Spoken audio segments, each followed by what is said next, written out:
Oh, okay. Hello, everyone. Hope everyone had a lovely Easter weekend. The weather is lovely where I am. Hottest day of the year so far. It's going to be warmer tomorrow. We're having a mini little heat wave. It's going to be over. It's going to be between 20 and 24 degrees Celsius today, which is unseasonably warm. However, the rest of the week is from Thursday onwards going to get rather chilly. So the weather's been a bit bipolar. Obviously, over the weekend we had Storm Dave, and parts of the UK and Northwest Europe had snow and hurricane force winds, heavy rain. And where I am is blue skies, not a breath of wind, and rather warm and pleasant. So I hope everyone had a really good Easter weekend. Always a lot to talk about. And some very interesting comments left on videos, some very interesting comments. I had a comment yesterday from a viewer in Mexico, in Guadalajara, discussing the FIFA World Cup and ticket prices and how the volunteer system sort of works, and how organisers are trying to cut costs by basically not paying volunteers. That it literally is, you're volunteering your time. It's not hiring people for the World Cup, but expecting people to volunteer. The only time they get free food and drink is, or get fed and watered, is when match days are on. Any other volunteering efforts, they have to pay for their own travel, their own accommodation, and things like that. So that's FIFA and the organisers basically trying to save money. And I found that very interesting. Obviously, we've seen the last batch of tickets go up on FIFA's sale platform, and the prices for the final are absolutely ridiculous. For the cheapest tickets, absolutely ridiculous. And we've seen a lot of people since those ticket releases have been put up for sale, really unhappy with what fans are expected to pay for World Cup tickets in a couple of months' time. We've only got a couple of months to go until the World Cup kicks off. There's a lot of tickets unsold. A lot of European fans, not just here in the UK, but a lot of European fans are not happy with what they are expected to pay for tickets. There's been a lot of criticism of the organisers and FIFA about their ticketing policy, their resale policy. There's been concerns around stadium accessibility and a whole host of other things. This has become a very political World Cup. I think there's just a lot of concerns going into the tournament. A lot of people aren't happy with the forced water breaks, even though they don't reach the temperature threshold to have these 3-minute water breaks halfway through the first half, halfway through the second half. We saw in the recent friendlies and qualifiers in the recent international break last week, obviously 1-minute water breaks, and that just disrupts the flow of the game. If a team's got some momentum, suddenly that momentum grinds to a halt. And we're expecting to see commercial breaks in play, which I don't think has gone down particularly well with people. So that's going to be very interesting how that all plays out. We still don't know if Iran are going to go to the World Cup, and if they don't, what nation is very likely to replace them. If FIFA go through Asian qualifying, it should be the UAE. Although there's a few other nations that could potentially be picked out to replace Iran should Iran decide not to send a team with what's going on, which is highly likely, although not definite. So there's a lot of uncertainty in regards to, is Iran going to participate? There's a lot of politics behind that. Infantino, I think his legacy it's gone, absolutely gone in that regard. So we can discuss that. I'm happy to take questions on my thoughts on what on the World Cup. I've done a couple of preview videos, and I did one before the final batch of qualifiers. I've done another one. It's up on the channel. It's one of the recent videos. Also, in regards to sports administration and sports governance, Andrew Abdo is having meetings with RFL executives and club executives in the Super League this week. He's flown out. We expect an announcement on the future very, very soon of rugby league in the UK. It's going to be very, very interesting to see what deal is struck. We know that there's a proposal to shrink the Super League to 10 teams. I don't know how that's going to work with an upcoming TV deal negotiation for next year. I would think the opposite happens. I think London Broncos end up in Super League next year plus another team. I think they expand it. We know expansion is obviously happening with the NRL as well, and we wait an announcement on what the 20th team will be. Next season, we have an even team league in the NRL. So that's going to be very interesting to see how that all plays out in regards to what happens to Super League and the future of the game, funding and investment, TV deal and governance. So we'll see what happens there. I think the London Broncos next year are a Super League side, and I think, let's say Widnes, for example, as a historical Super League side, I think something like that. I think we see growth there. Good morning. I hope you're all right, Mr. Turtle Danger, wherever you are in the world. What is interesting is viewership lately. There's been a growth in viewership from the US, a small growth, but some more viewers from the US and Japan. As for World Cup advertising, get 39 pack for wings for $39.95. Jesus Christ. A nice odd number. So nearly $1.25 for a chicken wing. Wow. That's some interesting pricing. I don't know what that would be in UK pounds or euros, but $40 for 40 wings, basically. $1 per wing. Look, I in regards to the World Cup, a lot can happen between now and the start. Americans love our advertising, especially fast food. Well, the companies do. I'm not necessarily sure that Americans are actually overly happy with the constant barrage of advertising when it comes to sport. I know there's a lot of pushback against, like, the digital boards in the NHL, for example. Talking about TV advertising, Australia is bringing in tighter regulation over gambling ads and gambling sponsorship under the current Australian government, and that's going to impact a lot of teams. I think 7 NRL teams have gambling sponsors or partnerships with betting companies. And I don't know about the AFL and the A-League, but I do know that the NRL was going to be impacted by the new legislation being brought forward. I did not see a single gambling ad this weekend when I was watching the NRL games this weekend. Didn't see a single gambling ad. So maybe the broadcasters are like, we need to find other corporate partners to partner up with in regards to adverts and sponsorships. So that's going to be really interesting to see how that plays out and how that hurts the bottom line for the NRL, because they've been announcing big profits and growth, and they're making more money than they ever have. And of course, their TV deal is up for negotiation next year. They've got a new TV deal to negotiate in I think 2 years' time. So that's going to be really interesting. And of course, we've got the Rugby League World Cup at the end of the year, so it's going to be really interesting to see what happens there. When you say Americans love their advertising, I think that's the corporates like it, and the networks like it, and the sports teams like it, because it brings in revenue. But I don't. It's going to be interesting to see how the advertising works with the World Cup, having these enforced water breaks that are unnecessary unless you meet a temperature threshold makes just no sense apart from adverts.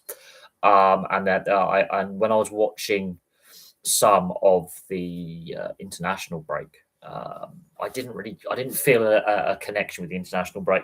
The commentators were like, so this is going to be practice for the summer. How much can we? And the commentators are like, well, what are we going to talk about? and we've seen it in the Six Nations as well, with adverts in play at scrum time, and that got a mixed reception from Europeans, obviously the European audience. Considering that the US will be hosting a Rugby World Cup in the men's and the women's, two Rugby World Cups in the 2030s, it's going to be really interesting to see if World Rugby, the Six Nations, continue with this in-play advertising, because there's been some pushback, but what we will call legacy media.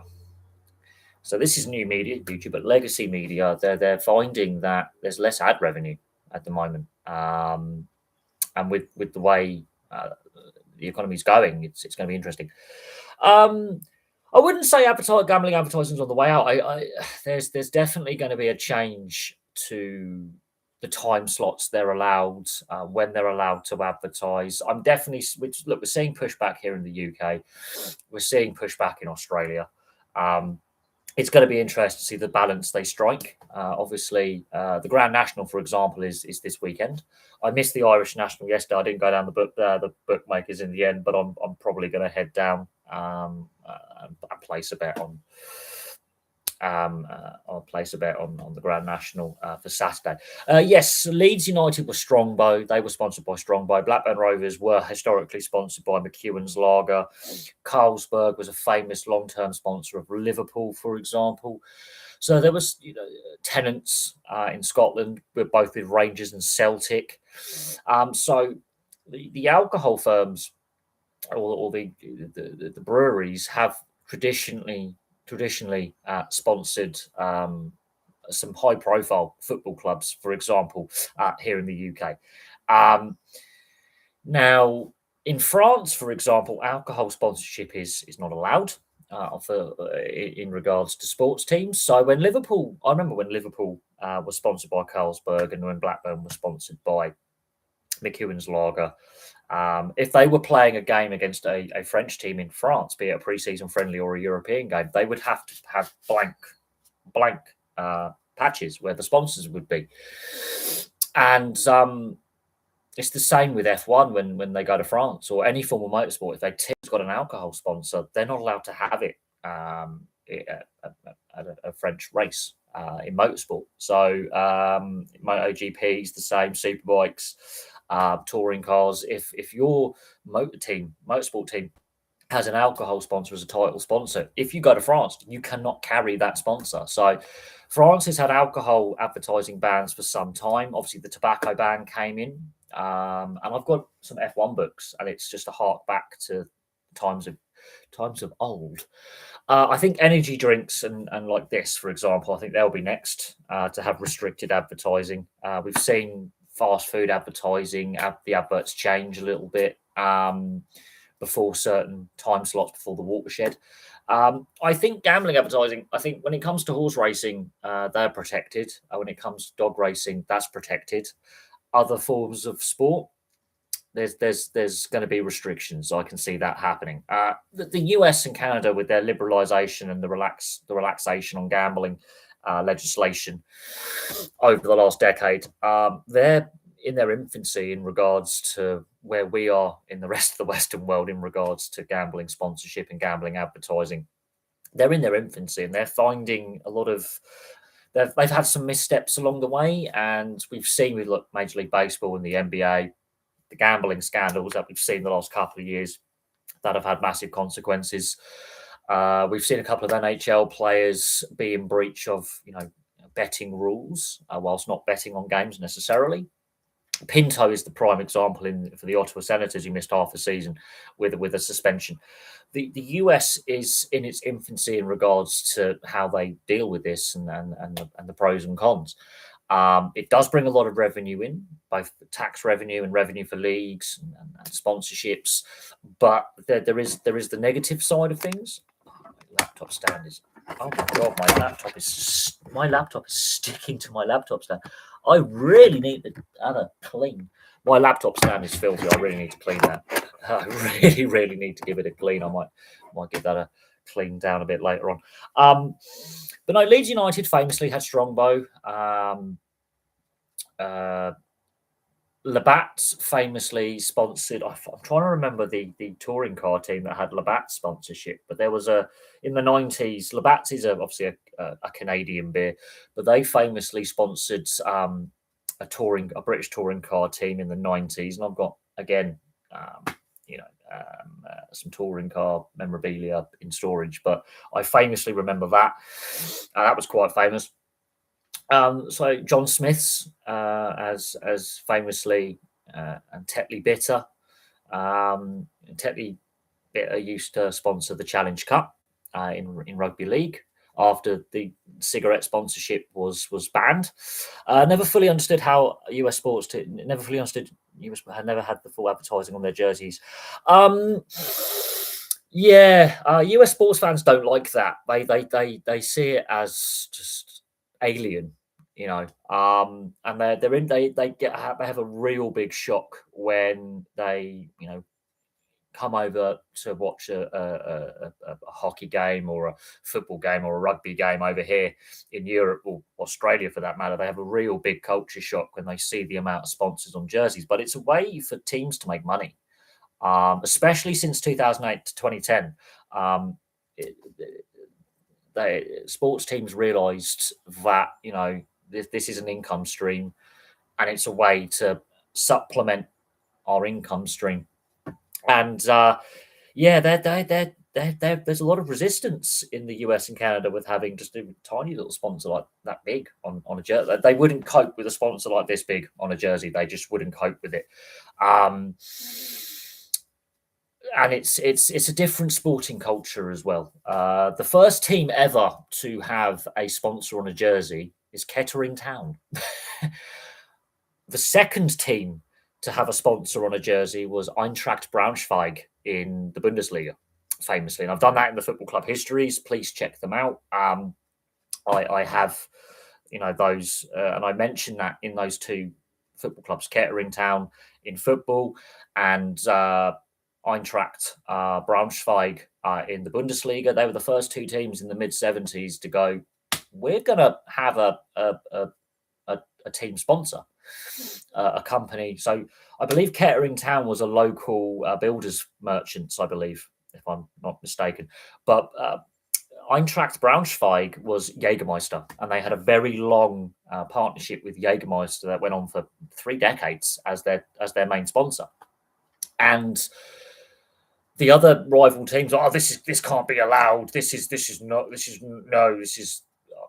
can't be allowed. And then within a couple of seasons, every team pretty much had a title sponsor on their jerseys and on their kits. And some of these sponsors on football jerseys, for example, are iconic. So if you are a collector of jerseys, Fiorentina with Nintendo, they are desirable, and 7-Up as well. They had a brief partnership with 7-Up, which is a brand of, I believe, Pepsi Cola.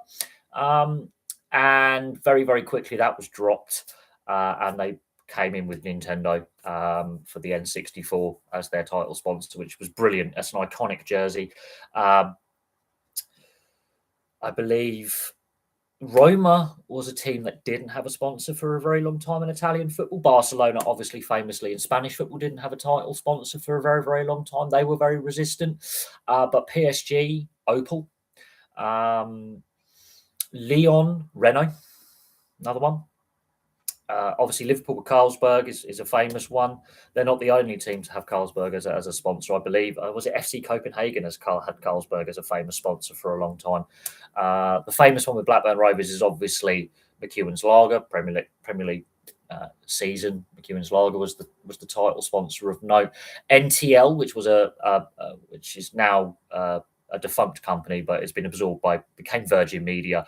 Celtic, NTL. Newcastle Brown Ale with Newcastle United was a famous one. Sanderson with Sheffield Wednesday. Auto Trader, I believe, was another one, or Draper Tools with Southampton. But there are some iconic kits that have the sponsor across the front. Pizza Hut was on Fulham, yeah. That was. It's not their most famous one, but it's one that people remember. MG Rover with Aston Villa.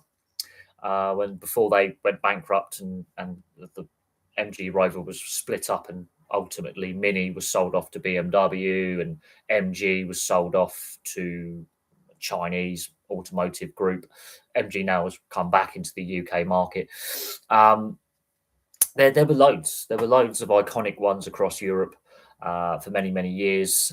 T-Mobile, famously with Bayern Munich, and I'm trying to remember the Austrian team that had a T-Mobile sponsor. I can't remember, but there's an Austrian team that had T-Mobile as well. There's loads of them. There are loads of iconic sponsors on jerseys, and as I say, the US. Yeah, the Hyundai famously. You had Hyundai. You've obviously Ford has sponsored Geelong in the AFL famously. Victor Lawn, Victor Lawn. God, yeah, we are going back in time there. But there's been loads of iconic sponsors with teams. Samsung famously with the Sydney Roosters. So there's been these iconic commercial partnerships with sports teams and a commercial sponsor, and the US especially, but even so, partly in Canada as well. They find that an alien concept with their sporting culture. It's really alien to them. They don't like it. Yet they have NASCAR. They have NASCAR, which is just sponsors all over the place. And they have the Super Bowl is mostly adverts and then a little bit of American football. But they can't cope with the advert, the sponsors being on the jerseys. It's like NHL fans when they see the European ice hockey jerseys, they have a meltdown going, this is unreal.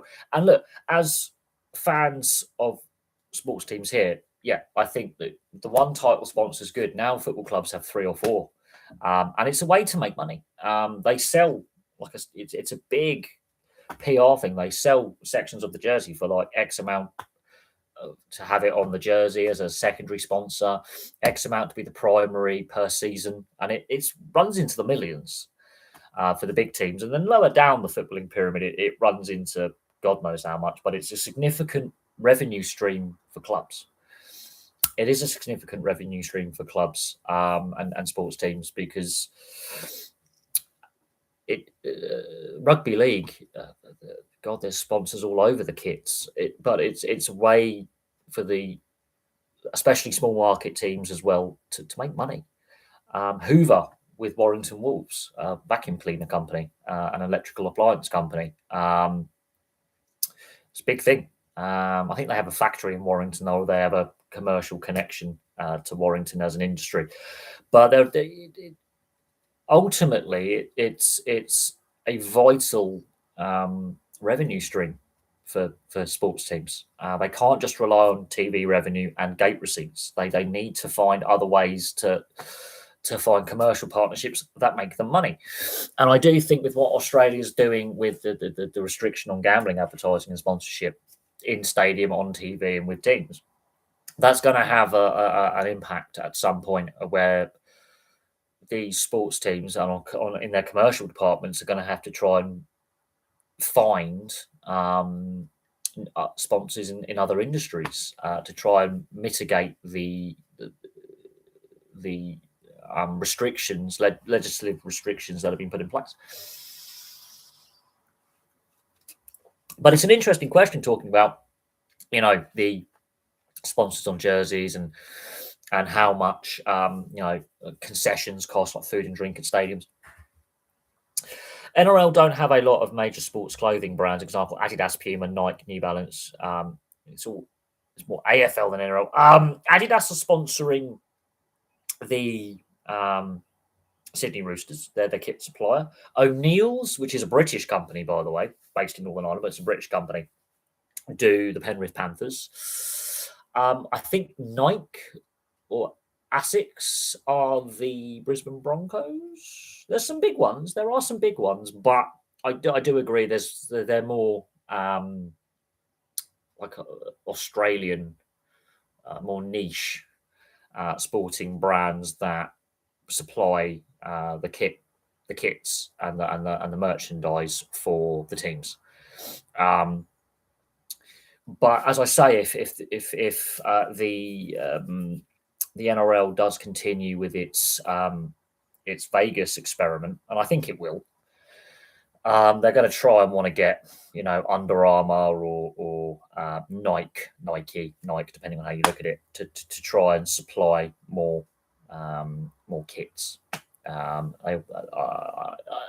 You see how the NHL have Fanatics, the NFL has Nike or Nike, depending on how you pronounce it, as their supplier for all kits for the entire league. That's a big commercial arrangement.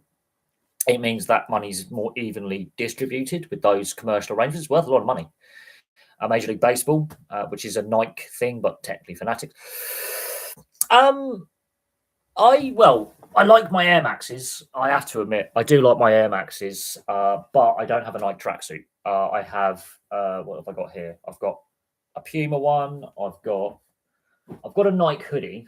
I will say my favorite hoodie is a Nike hoodie. This is the most. I've got a Nike hoodie, but I've got Air Maxes. My favorite trainers are Nike. They fit me better. They're more comfortable than Adidas. I do have a pair of Adidas, but they're my work trainers, as I call them, when I'm doing painting and decorating and DIY with friends.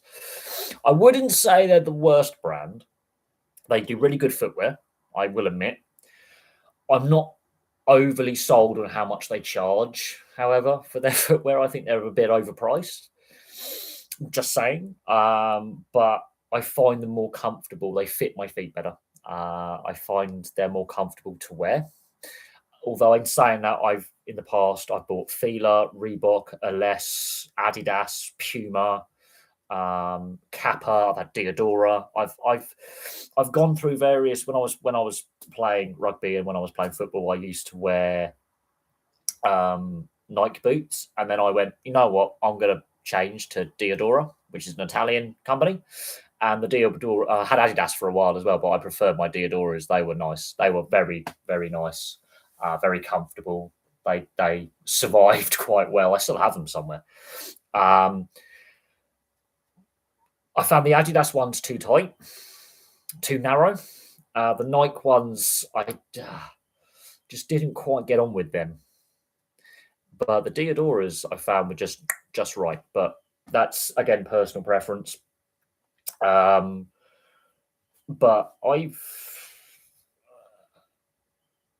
I've gone through a lot of different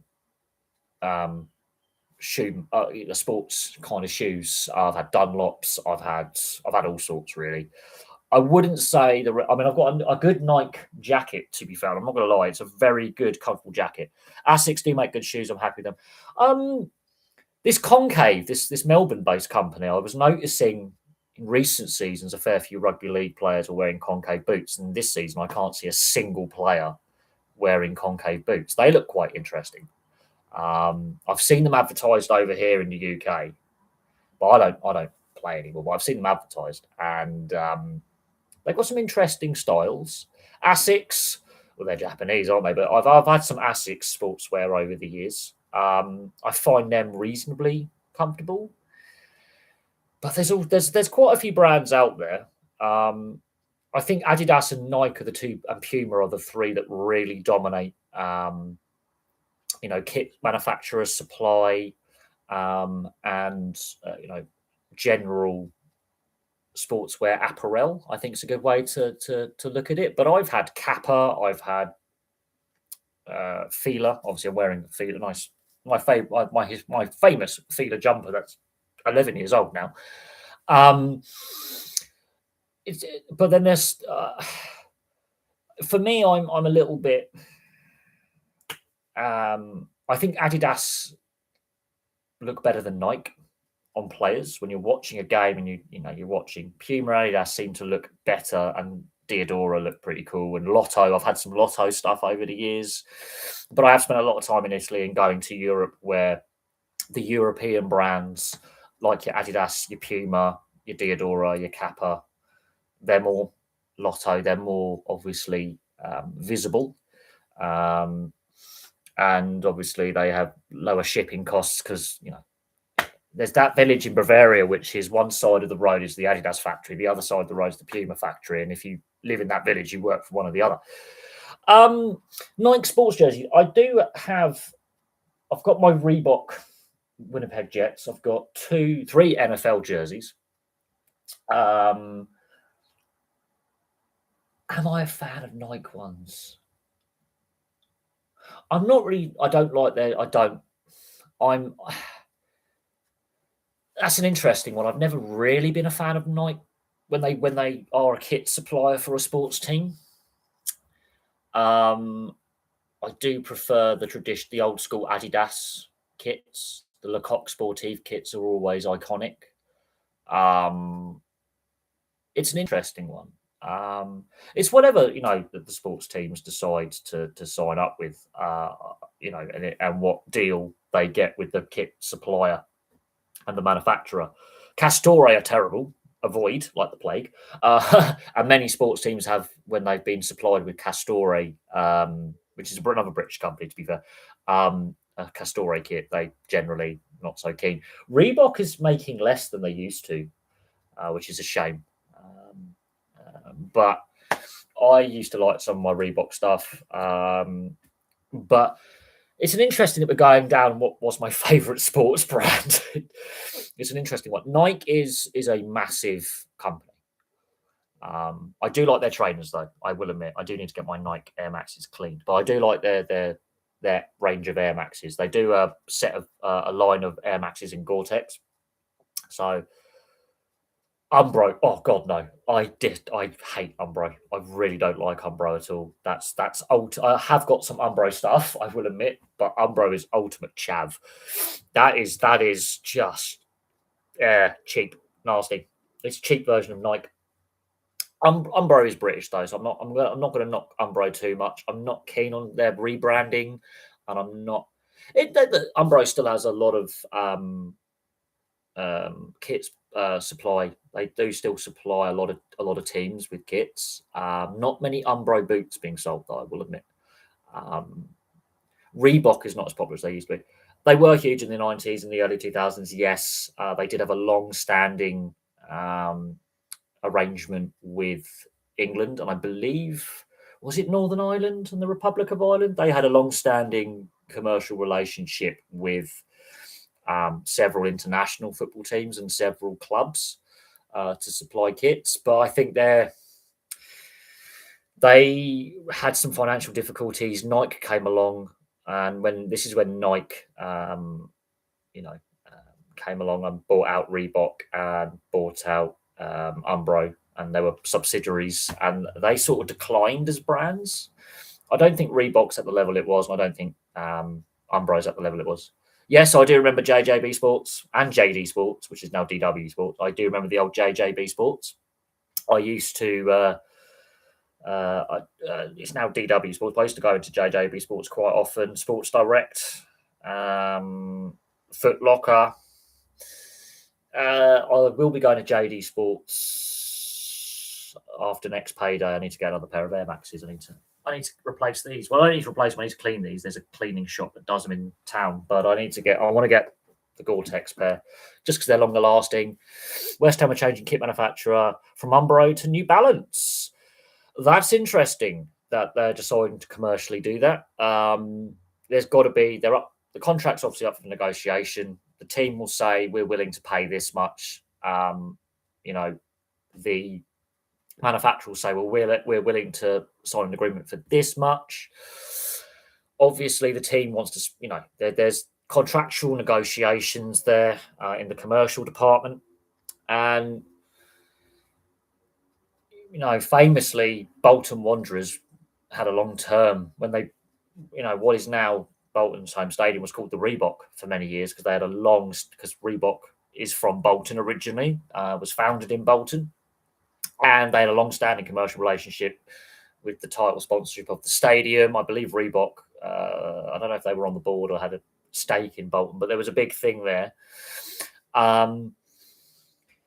But they could look at it and go, this Umbro design isn't selling very well. It's not making the club as much money as anticipated on merchandise sales. And New Balance is a well-established brand. And New Balance are starting to release some pretty, I'm going to say pretty fire, pretty lit boots for players. So I think New Balance want to get into association football and rugby union and rugby league and look at these team sports because there's a potential where they can make a lot of money. New Balance is more associated with track and field athletics. So this is a bit of a change for New Balance going. We're going to go down the team contact sport kind of route. That's a change in tact from them in regards to their commercial decisions taken. It's a 5-year deal with New Balance and then a 10-year partnership with Umbro. That's interesting that they're going to change at this point. Whether they're not selling as many replica kits and their merchandise sales aren't doing as well, and they're looking at the balance sheet going, this is not working. We're not making as much out of this deal as we wanted to in the commercial arrangement. It's an interesting one, whether Umbro are going, what you're asking us to spend, because they will sign the agreement to spend some money as title sponsors as well and get their brand out there, whether that's making Umbro enough money. There's multiple reasons why these negotiations take place with sponsors and suppliers. Because ultimately the supplier wants to get something out of it and the team wants to get something out of it. They both want to make money out of the commercial arrangement. And they'll have projections and then they'll have the actual balance sheets and they're going, is this partnership working? Or are we going to change direction and try and have a slight rebrand on kit design? Potentially, yes. The West Ham owners aren't the most popular ownership group. They never have been. They never have been. But if they stay up and Tottenham go down, that could be interesting because Mill will have a good chance of getting promoted. We're talking about promotion relegation. Obviously, Lincoln City confirmed their promotion from League One to the Championship. Well done to the Imps, as they're known. That's a big thing. That's a real big statement from Lincoln City. They've had a great season. I can't, when was the last time Lincoln City were in the second tier? That's going to be. I'm going to have a quick look at the last time Lincoln City were this high up in the footballing pyramid. I think it's been. As for sports leagues franchises, they will sign Nike exclusive. It's a shame different teams don't sign them. Yeah, that could. Competitiveness is important. Obviously, the US it's different. Apart from Major League Soccer, obviously Major League Soccer's sort of their kit suppliers is more of a European model, but the other major leagues stick with one kit supplier, and I suppose that does help because a lot of the revenue goes to the league and then it gets distributed between the teams. Let me just double check. When was Lincoln City last in the chat? Well, Division 2. 1961. It's been since 1961 since Lincoln City were in the second tier of English football. That is ridiculous that it's been that long. So they really have been a lower league side for a long time. That's well done to Lincoln City. It's also rumoured that potentially West Ham have a new front shirt sponsor if they survive Love Thailand or Audi. Oh, God. If they survive Love Thailand. Okay. Well, yeah, the Premier League has got the bigger TV deal, so that brand will get a bigger audience in regards to advertising. It's worth more, and the company sponsor, the sponsor will be willing to spend more money to get their name on the front of the shirt. It's worth more for the club. If West Ham do get relegated, will they keep Boyle Sports as the front shirt sponsor until they get promoted?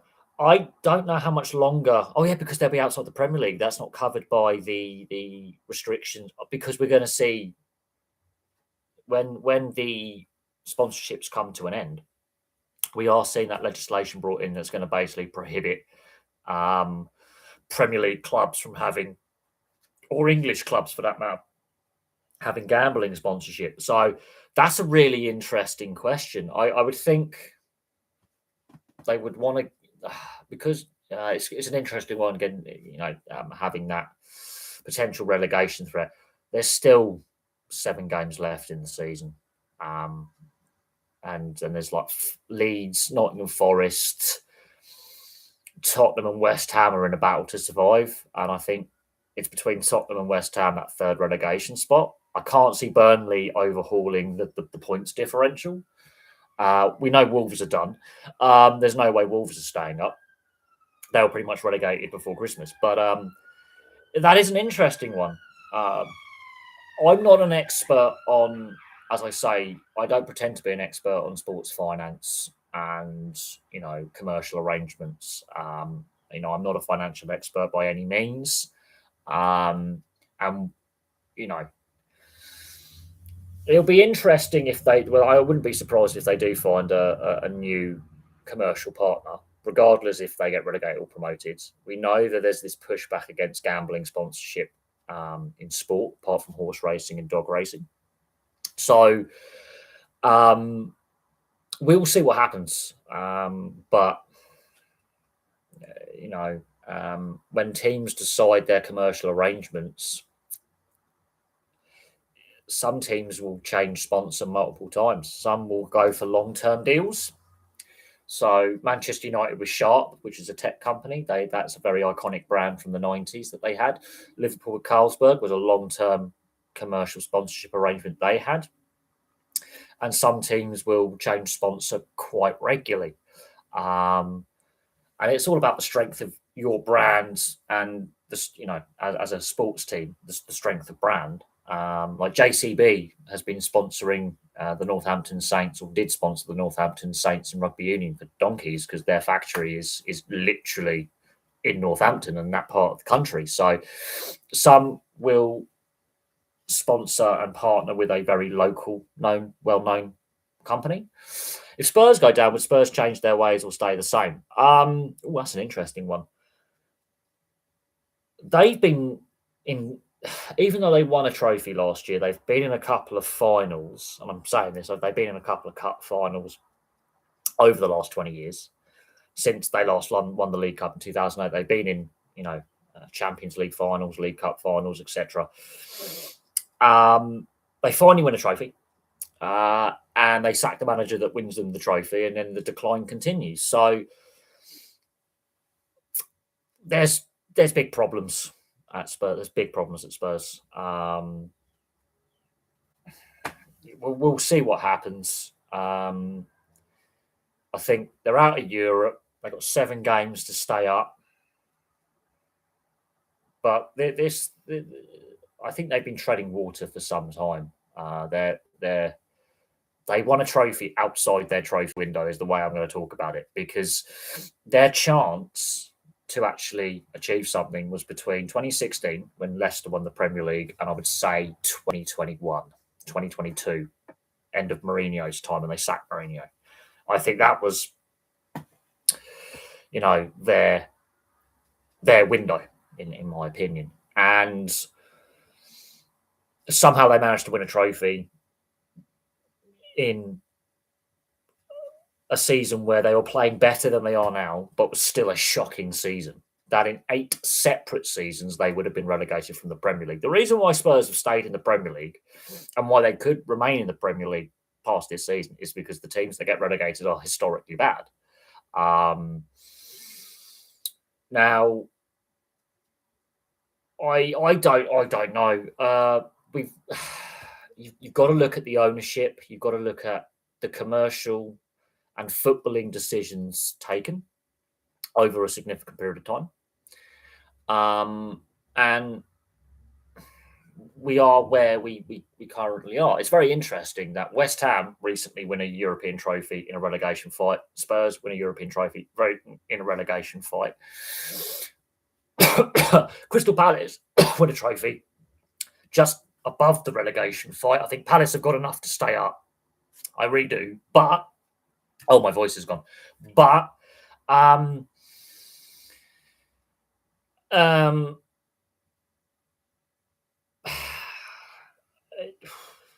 it's Newcastle win a trophy following season, down season. People are saying, they need to get rid of Eddie Howe. No, they're actually obeying PSR. Doesn't matter who they get in, they've got to be PSR compliant. So, because the rules have changed. But if you're a Chelsea or a Man City, you can break the rules and just get away with little punishments. But if you're another club, you get hammered. And this is where fans across the game aren't happy with how the rules are being implemented from team to team. But if Spurs go down, that'd be hilarious. And if Chelsea continue to tread water in their regards of not winning stuff, but somehow, if Leeds win the FA Cup, I'll be quite happy. Actually, I think we need to. The so-called big self-anointed big six, I think, are bad for the game long term. Good for themselves, but how does Boffin value six? It's cyclical. It's cyclical. There's a reason why I do the Football Club History series and why I'm going to continue to do it. It's cyclical. Some teams are more dominant than others or have more success than others for a variety of reasons. And other teams can have their little bit of success and win some silverware and be decent sides. It's cyclical. I honestly, and if I'm being honest, the Swiss league is actually more historically competitive than most leagues in Europe. People, it's the Swiss league. It's not important. It's a brilliant league to follow. Really is, because lots of teams can have their one season or multiple seasons of success. Like I think was it FC Zurich or Grasshopper ended up in the second tier at one point. So the Swiss league is historically very competitive and underrated. The French league, you take PSG out of it, it's a fun league, and PSG have been in the second tier, so no club's too big to implode and fail. I've got to look at the Belgian league a little bit more and do some videos on the Belgian league a little bit. And I'm going to look at the Luxembourg league because that's quite interesting. And the Slovenian league as well. There's some of the lesser, I wouldn't call them minor leagues, but some of the lesser known or lesser followed leagues in Europe are really interesting to dive into, to look at the history of clubs, to look at the success and failures. And, it is what it is. But honestly, I don't follow football as religiously as I did 10, 15, 20 years ago. I really don't. As time has gone on, I've enjoyed the sport less, and I look at it. There's too much money in it. There's too much corruption in there, lack of transparency and weak governance, and we've got a worse product now than what we had 20 years ago growing up. So I'm not in love with the sport that I used to be in love with. I think it's sterile. I think the style of play is sterile. Too many athletes, not enough flair, not enough. It's just there is FC Vaduz, and I will do a video on them. There is a Liechtenstein team, and then they have been in the top flight on more than one occasion, and some good players have played for them as well. Some very good players have played for them. FC Vaduz, I've got to do a video on them. With the Ryan Park Stadion, that famous 5,500 seater stadium, which is not in Vaduz, it's in Sharn, but that's a separate video for a separate day. I remember when England played there and they had to draft in police officers from Switzerland and Austria to prevent us rioting, even though we didn't. We just drank overpriced Alpine beer and had some schnapps and some bagels and some pretzels and a Würstel. But yes, there is if you play Footy Manager at any point, do it as FC Vaduz. It's great fun. It's great fun. I wouldn't say the 6 again is a stupid rule. I think they keep tweaking it every season since it's been brought in. I hate the wrestle. I think most fans hate the Melbourne Storm style wrestle, and now Melbourne Storm are now doing shit, which is really good. By the way, because everyone hates the Melbourne Storm, even people in Melbourne hate the Melbourne Storm. I will say this. I don't mind the 6 again rule. I don't. However, since 2020 till now, every season the NRL changes the 6 again rule. So it's not allowed to just be left alone for a few years. I think the 6 again rule we had last year was the best version of it. Leave it alone for a few years. And then it's an even playing field for every team. Stop tinkering with a new rule, basically. It's only been in the game for 6 years, and every season they're fiddling with it. And therefore, you're not going to find the best way it works. I wouldn't get rid of it because it is speeding up the game and it's getting the wrestle out of the game. In that regard, start sinning binning players for deliberately slowing down the ruck.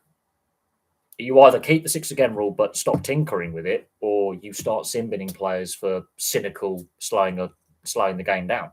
And very quickly, the wrestle disappears from the game. Either way, you need to get the wrestle out of the game. You need to open the game up a little bit, make it faster pace. The NHL had the same thing after the 2004-2005 lockout.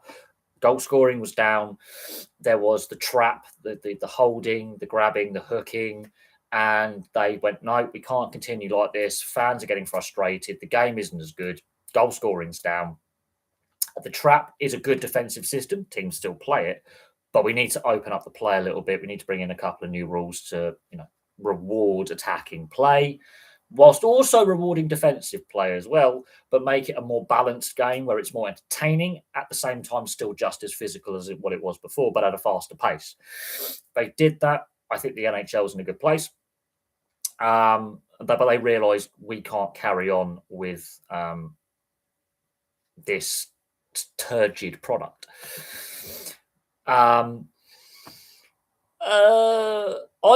would say good start for Sacramento Republic, third in Western Conference in the US Championship 2. Oh, look, again, the US footballing system, as in soccer for the North American fans, they're going to change to a European-style league system from next year. So that's going to be interesting how they adapt to that with, obviously, the climatic changes you can have on such a large continental-sized country. There is a Dutch team. There is a Dutch team that plays in the German ice hockey system, because they're basically too good for the Dutch ice hockey system, and so they see better benefit of playing in the German system. I forget the name of them. I'm going to have to look at the German league system. I think the Austrian system's quite good as well. We're a ruck infringement, a tap instead, then 3 in a row in a short period. I would say if you have 3 6-agains in a short period, you send someone to the sin bin. You upgrade it to a penalty, sin bin. I think that's what you need. If we're going to have the 6-again rule in rugby league, I think you need to go, right, 3 6-agains in a row, then it's a penalty. Then after that, you're off. 10, go.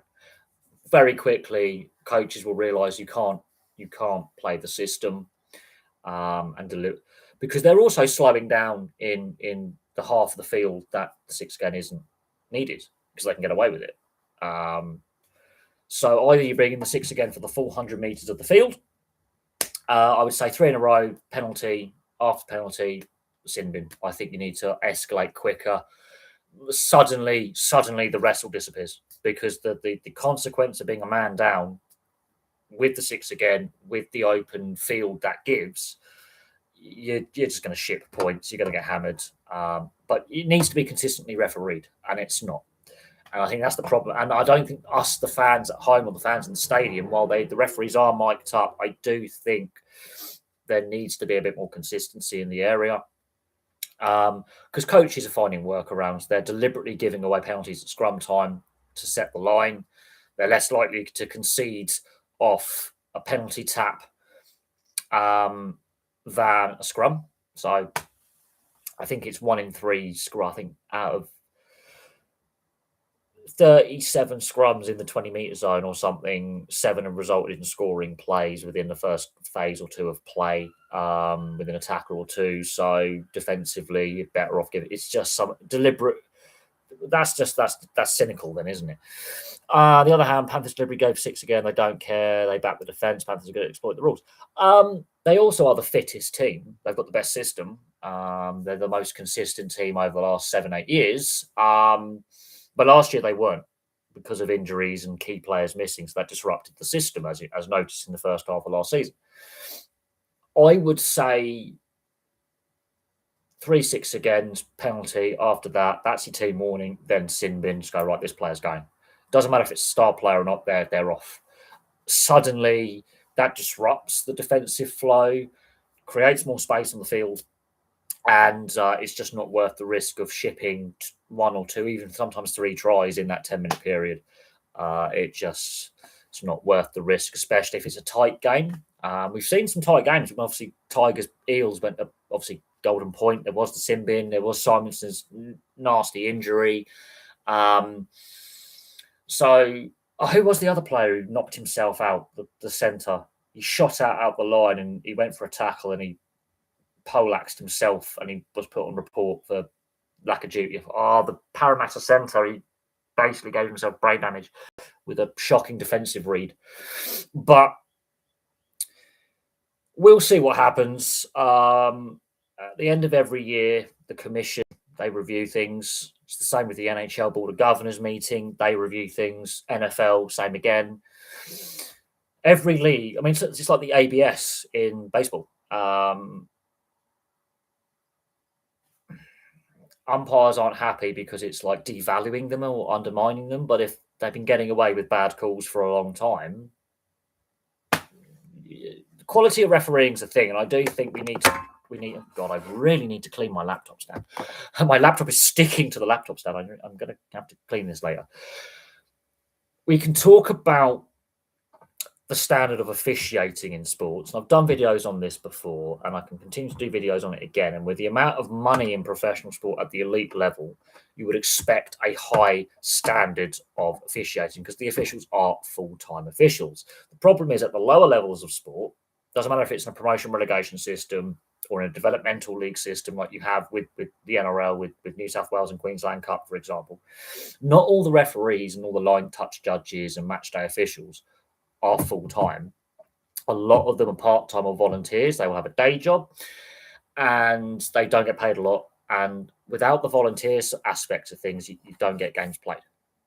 And I think this is something that the wealthy sports leagues and the top level professional sports that have a lot of money need to address. They need to go, right, we need to have a refereeing pool and a line like football, rugby union, rugby league. They historically, when you were watching a broadcast, they'll say the referee, his other job, he's a builder, he's a postman, he's a police officer, he's a manager he's a managing clerk of whatever, and he's giving up his time to referee the game.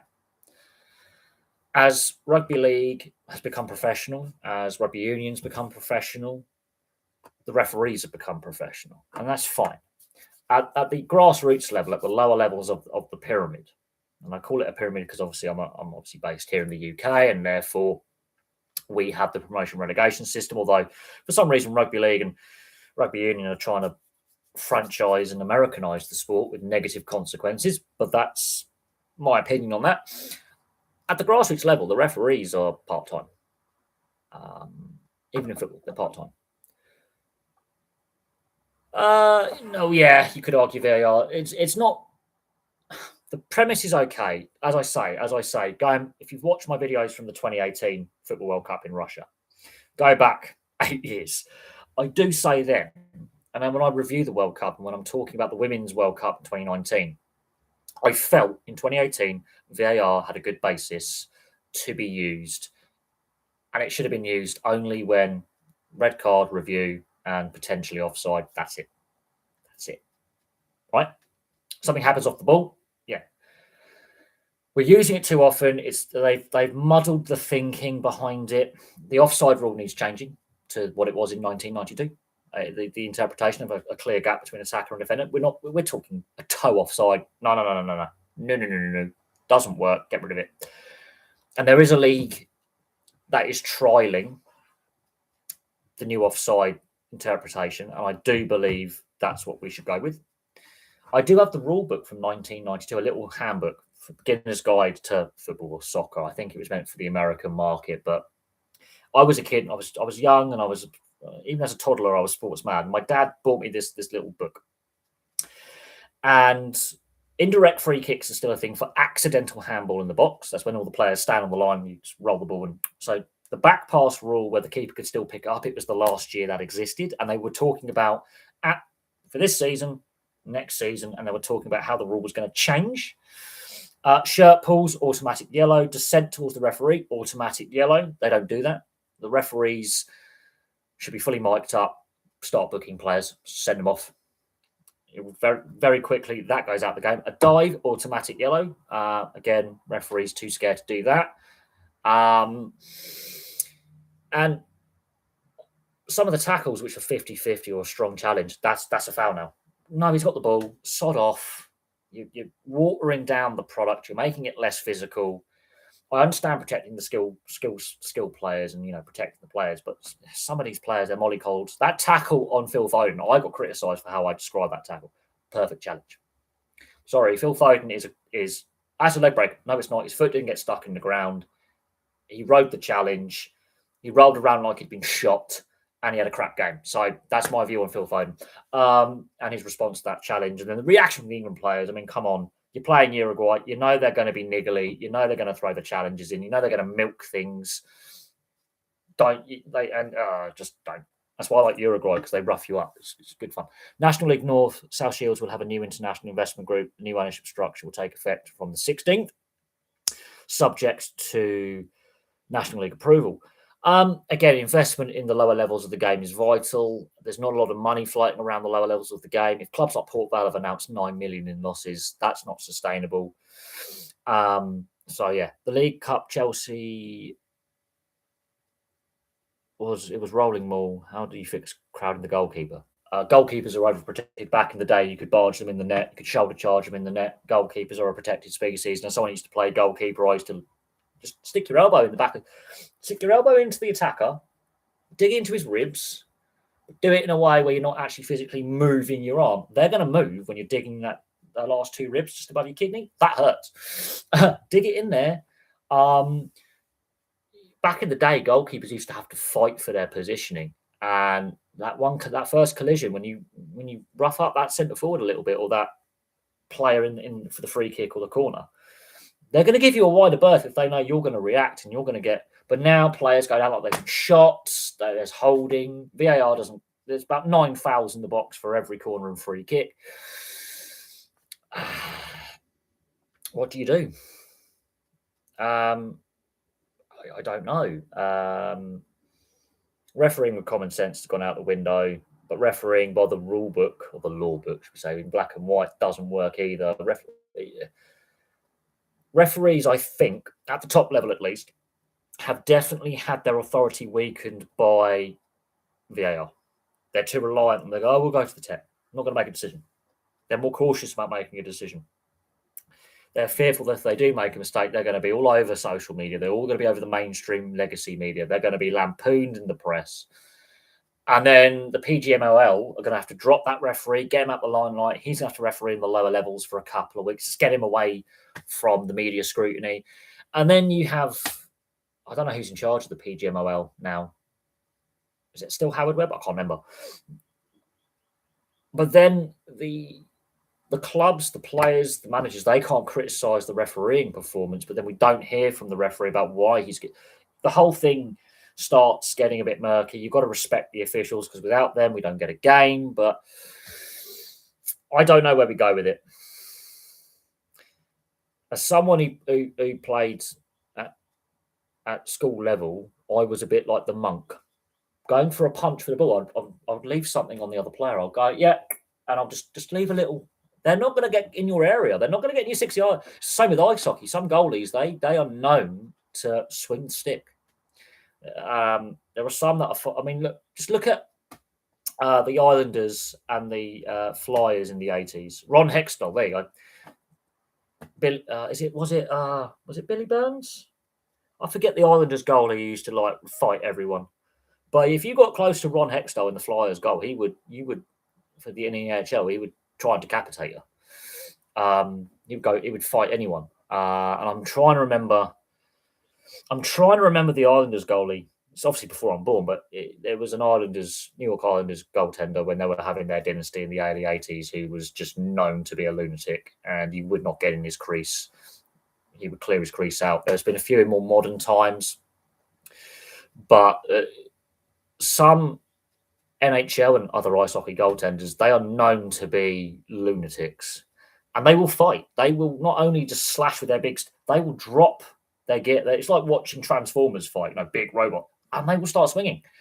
And they will, if that attacker comes in, they're gonna make sure that they leave a mark on them. How do you fix it?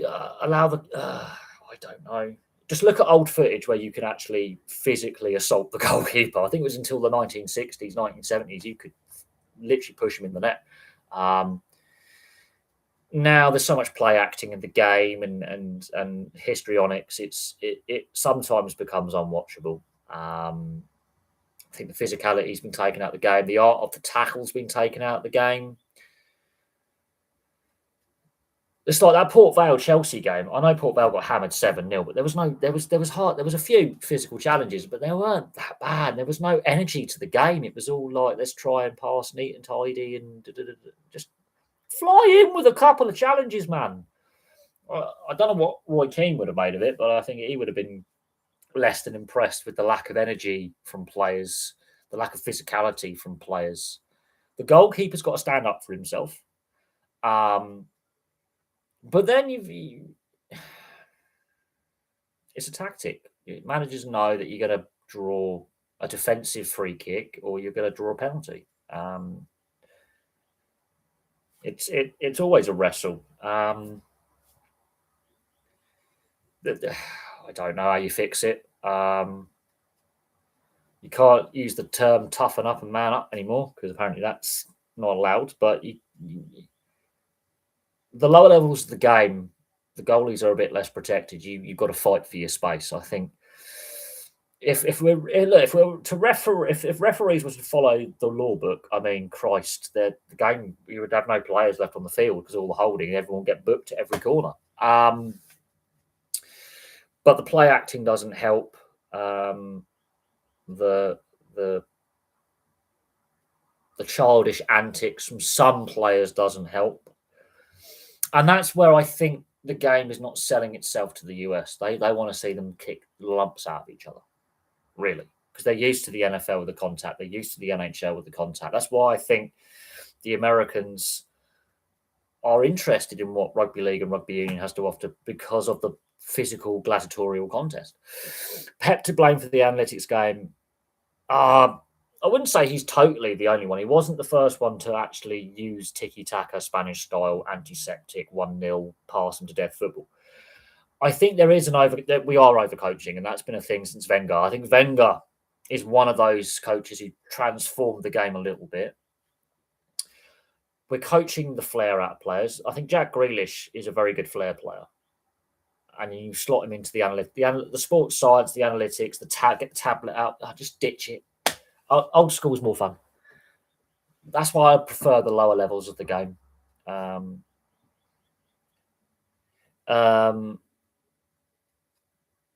But coaching styles like Guardiola's and Arteta's, and you're doing it by the minutiae, it does suck the joy out of it. I'm not surprised Guardiola's wife left him, to be honest.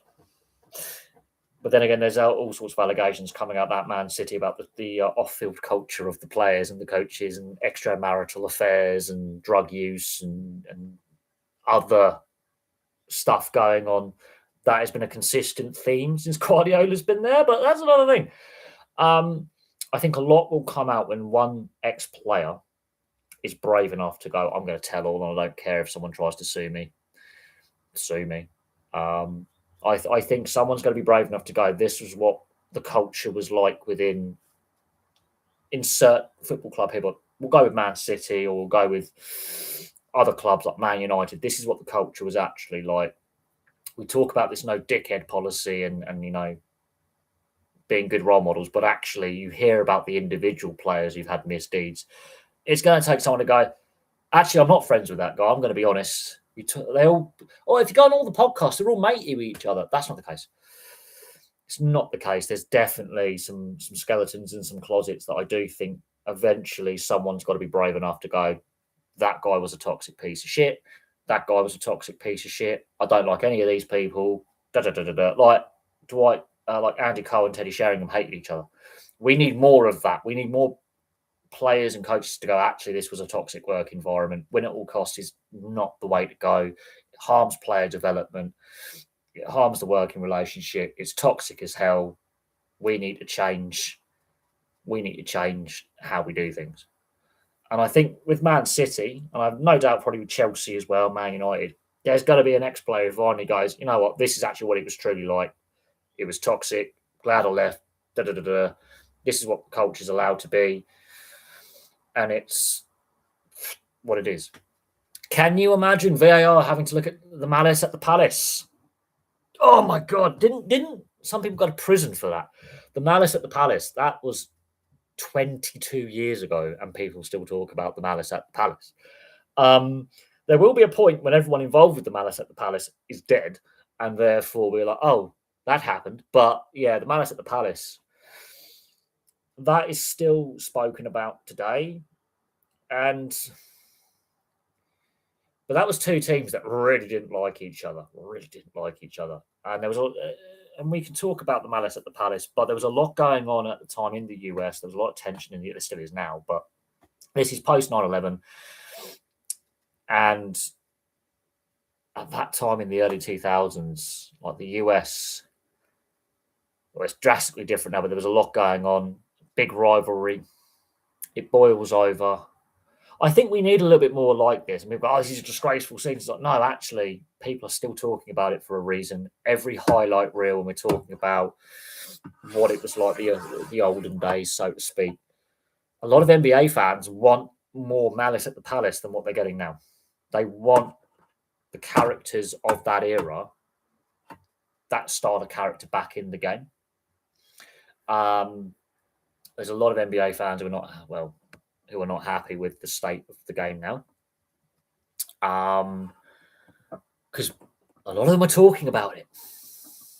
There's a reason why the Malice in the Palace still is a conversation discussion point 22 years later. We're in 2026. And we're having the discussion about the Malice in the Palace today. So that is an iconic moment. And while, yeah, it's not great, you see players fighting with fans. We saw, obviously, I forget what year it was when Boston and the New York Rangers and the Boston Bruins, the fans at Madison Square Garden are giving it a bit of that. And then he beats him with a shoe. And it gets nasty in Madison Square Garden back in the day. But fans speak about this, people speak about this. And I think we're losing the characters from sport. They're being coached out of it. They're being media coached not to do things, not to say things. And not that I agree with people like Aaron Rodgers and things like that. But that Charlie Austin rant from, was it 2018, 2019, when he's playing for Southampton? I believe it was a game. Was it Fulham they were playing? I can't remember. And it ended up being a draw. And it was a crucial game. And it was pre-VAR being introduced. So it is pre-VAR. I think it was I think it's 2018, 2019, something like that. I wasn't living in the old apartments. That's how long ago that was. Charlie Austin's rant goes down in history because we had reached a point where there was growing frustration and he was a character. And he's now more known for that post-match interview than his career. And it's a brilliant rant. And I could listen to that all day.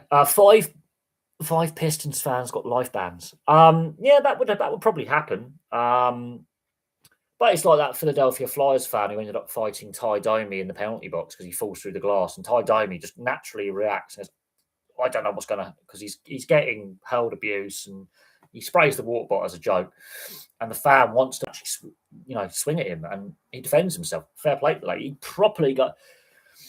I think he got a life ban. I haven't seen the full footage of what actually is. I've seen clips of Malice in the Palace, but there's obviously a build-up before the game with previous games, the rivalry between the two teams. And then what actually happens, I think, was it a fan threw some beer or something on a player and some fries, or they fall into the crowd, it gets heated, and then... But at the end of the day, ironically, that's more of a talking point and then LeBron James telling the Memphis Grizzlies to move to Nashville. Like, LeBron James is one of the most overrated players in the game's history. That's my opinion. Because I actually remember Larry Bird playing at the Olympics when he had a bad back and he was 38 in the Dream Team. But that's par for the course. I do think player-fan interaction when it's like that can get nasty. We've seen it in other sports as well, especially where the player tunnel may be very, very close to the crowd. We've seen all sorts where it has flares and got nasty. we have seen sports riots. We're not just talking hooligan, the football hooligan element, the ultras. Not. We've actually seen proper sports riots before, and like there is the debate around, you know, Skip Bayless. Skip Bayless. Skip Bayless. I don't follow Skip Bayless. Like, I understand. Like, who's the Ray Sixero? His in the NHL, and then you have oh God, what's his name? The Toronto Maple Leafs fan. He's got his channel, and he's you've got uh, oh God, what's his name? The Man United guy who's a Mark Goldbridge and all these clickbaity kind of. I don't follow a lot of these people. I really don't. I don't have time for the clickbaity kind of people, the crisis merchants, and some of the crap they come out with. It's just dull. I've tuned out of a lot of sports podcasts as well. Like Bloke in a Bar, I can't stand that anymore. That's just him flogging alcohol and crap merchandise, really, and him talking about himself constantly and his highlight reel career, because he really played well in the NRL, didn't he? He scored a couple of key tries in key games and then didn't do a lot. So I can't stand Bloke in a Bar anymore. I was interested at first, and then it's just him promoting his crap beer and his crap clothing brand. So,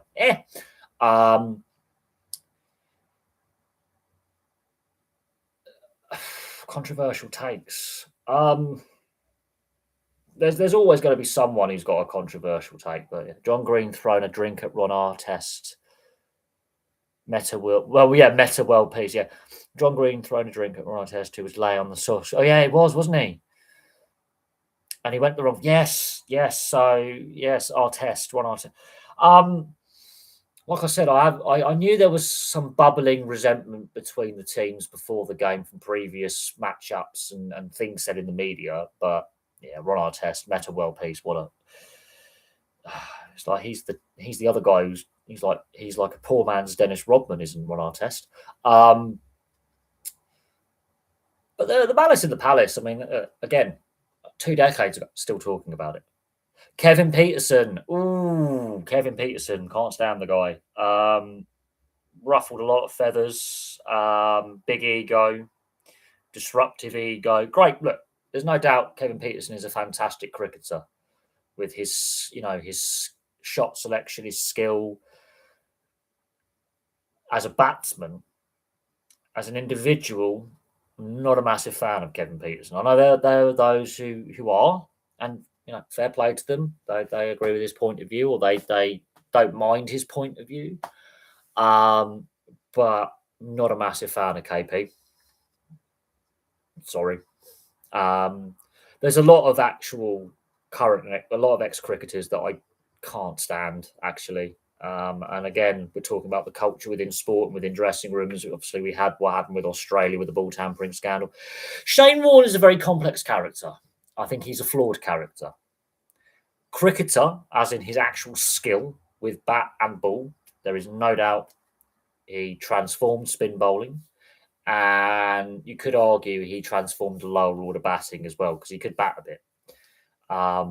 As a person, very complex person. Obviously, he did have the drugs ban in there as well.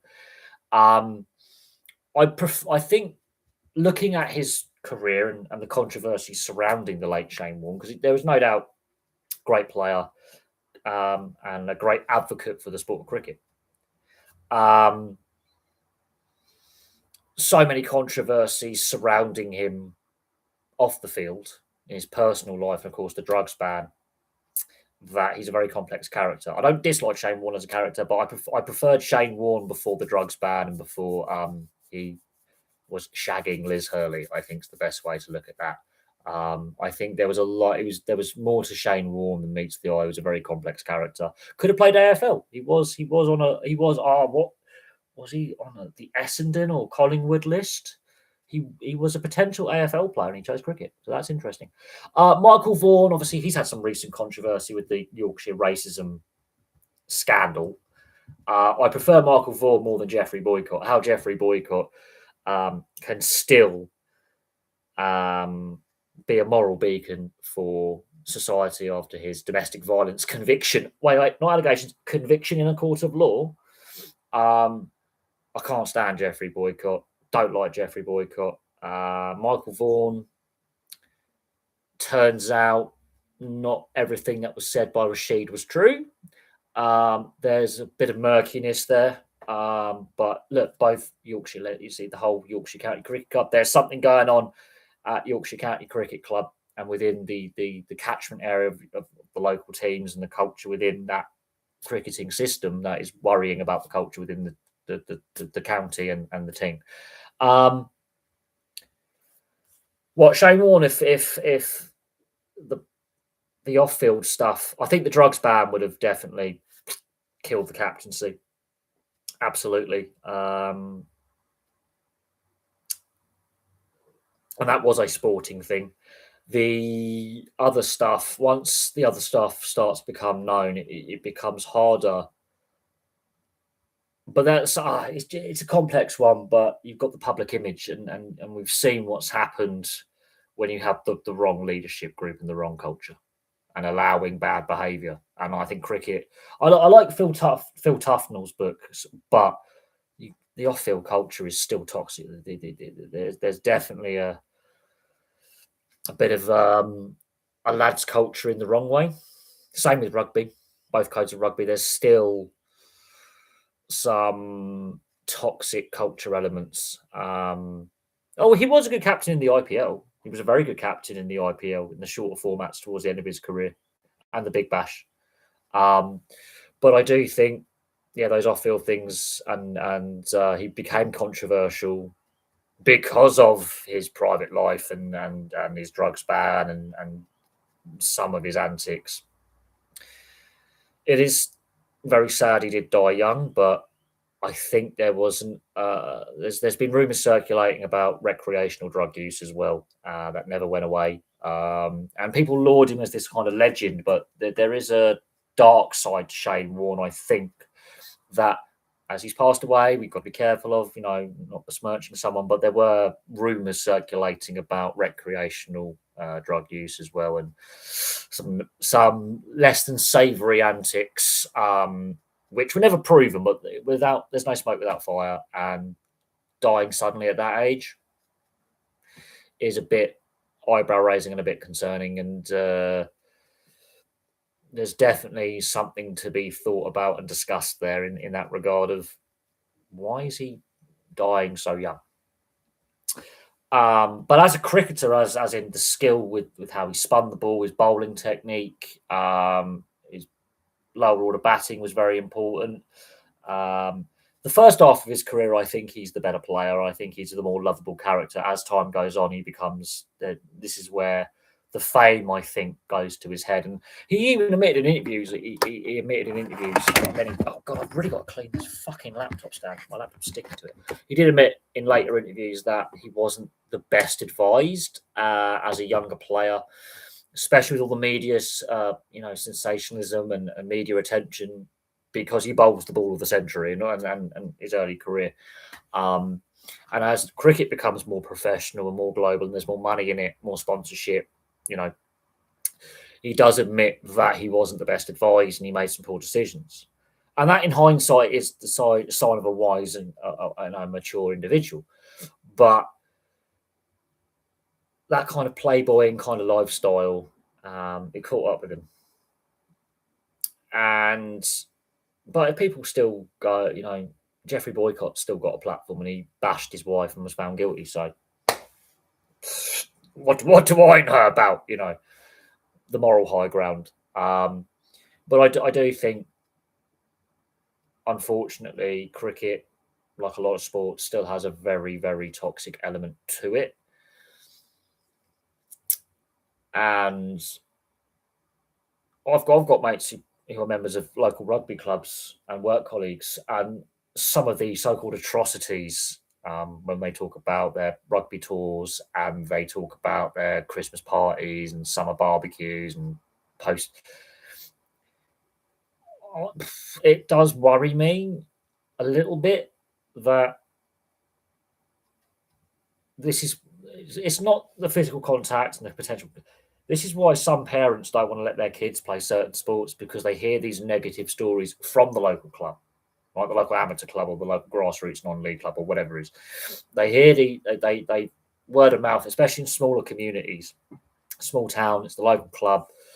They hear about the summer barbecue and some of the adult antics that go on, and it puts the parents off, going, little Timmy's playing or little Jimmy playing, Samantha playing, in the girls' team. The parents go, I don't want little Timmy and little Jimmy playing rugby league. Not because they don't love the sport, it's the culture behind it. It's the antics of some of the senior players at the local club, end of season barbecue or the Christmas party, some of these atrocities that happen. And then when we get to the professional level and we find out about, some of the antics that the high level professionals get up to, and the NRL, there's a Reddit thread dedicated to this. AFL as well. NFL, there's a website dedicated to players who've got legal issues. There's a guy who has got a website dedicated to play. And you look at, like, is it Florida? Is it the Florida or Alabama? It's one of the universities in the southeast of the US where they've got an entire roster that's had criminal convictions in the last few years, where they're drink driving, drug driving, firearms offences, domestic battery. You're drunk and just it's again. This is where we're sort of having this disconnect where let's say you've got a young family, kid's sports mad. You want to keep your kid, because my new neighbour wants to take his kid down the local boxing gym. And I said, yeah, there's a couple of local boxing gyms. I've got a few mates who have their own gyms as well. Here's the locations of them. I was getting information, and then you find out some of the antics, and you're like, do you really want your kids around that? Do you want to be associated with that? Is that off-putting? And it is. And unfortunately, the higher up the sporting pyramid you go, and the more, it's like, look at Tiger Woods lately with his fourth. Yes, that's right, fourth DUI in 17 years. At this point, his reputation's gone. His reputation's done. It's a matter of time before he actually, if let's say he gets his license back, it's a matter of time before he potentially, apart from injuring himself that time quite seriously, it's a matter of time before he seriously injures someone else or kills someone on the road. And there's no doubt Tiger Woods completely transformed golf and made golf seem more accessible to minority communities and people with lesser means. Transformed it. I wouldn't say he was the first superstar of golf, but he's the first superstar in the modern era. Completely transforms the sport. But my God, his private life is a car crash, no pun intended. And, young kids from minority backgrounds, who love the sport, see him as a role model. Unfortunately, he's not the only golfer to have lots of legal issues away from the course, but the fact that it's his fourth, you would think he would learn after the first. It's his fourth. Did you see Tiger footage? He was talking to the president when copied. It makes it more cringe. It's I don't know what else to say on that. It's not a good look. I can tell you that for a fact. Not a good look at all. But he's had so many public incidents that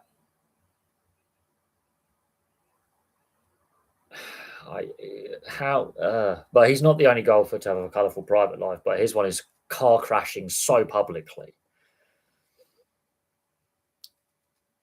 You would think at this point he's wealthy enough, hire a chauffeur, like don't get behind the wheel of a vehicle. I mean, I know he's on a lot of medications. He's had a lot of surgeries for injuries, and that's fine. But clearly, those around him are not looking after him either, and supporting him, and making sure he's all right. And yeah, it's not a good look. It's a matter of time before he seriously hurts someone else with his if he continues to drive under the influence. Um,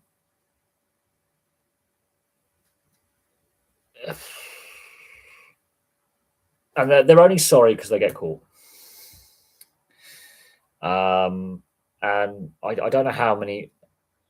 Well, yeah, he doesn't come across as the smartest person in the world. I mean, his wife did catch him. His ex-wife did catch him having multiple affairs and beat the crap out of him with a golf club, which was his second. I think that was his second DUI. The bad accident where he goes down the ravine. This one, I mean, he's had a. It's just.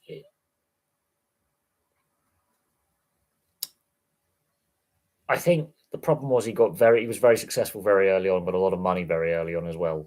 And I don't think he's been properly guided in a good way.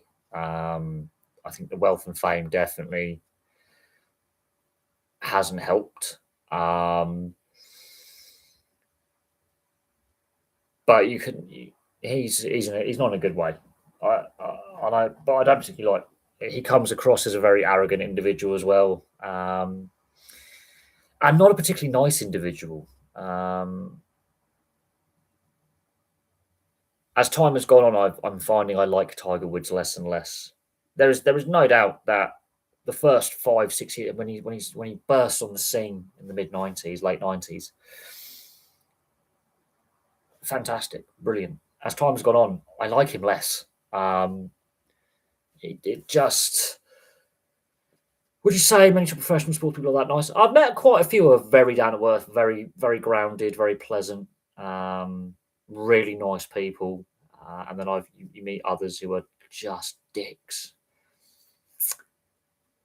I think a lot of it is to do with how grounded they are as younger athletes when they're first reaching fame. And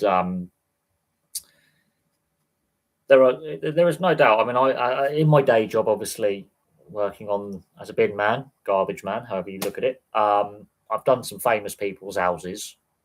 The area of the country I live in, there's some money. There's also big wealth disparity, but there is some money around this area. And I've met quite a few famous people over the years doing this job, as in the day job, not this job, but the day job. And I met Will Carling the other day over Christmas, a couple of weeks back, a couple months back, shall I say. I had a good 10-minute chat with him. He's brilliant. Will Carling, down to earth, really nice, really friendly. I had a good 10-minute chat with him. And then no, actually at his house because the lad's doing his bins missed his bin. I had to go back and grab it. And yeah, missed bins are a thing. And because it was the Christmas New Year period, residents weren't 100% certain do they put their stuff out anyway. It was actually sat at his house collecting his rubbish, and he was brilliant, down to earth, human. You couldn't meet a more normal person. And of course, there was a lot of speculation about his private life in the 90s and some not particularly nice articles written in the British media. Read up on Will Carling and Princess Diana and the damaging. I went to school with his eldest son, so I went to school with his eldest boy. His eldest son's 2 years above me in school. So I'll just yeah, I actually mentioned. I talked about my YouTube channel, and he was talking about. We just got talking about the state rugby union. Really, nothing like, "Oh, Mister, can I have your autograph?" No, it was just, "Well, you're an ex-rugby player. What are your views on the current state of union and league, and what's going on in both codes and funding and this R360? Because R360 is never going to take place. It's not going to work." He actually said R360 is not going to work. It's not going to take place. The best way to have an all-star competition type thing is a seven circuit, another seven circuit, where players can just showcase their skills.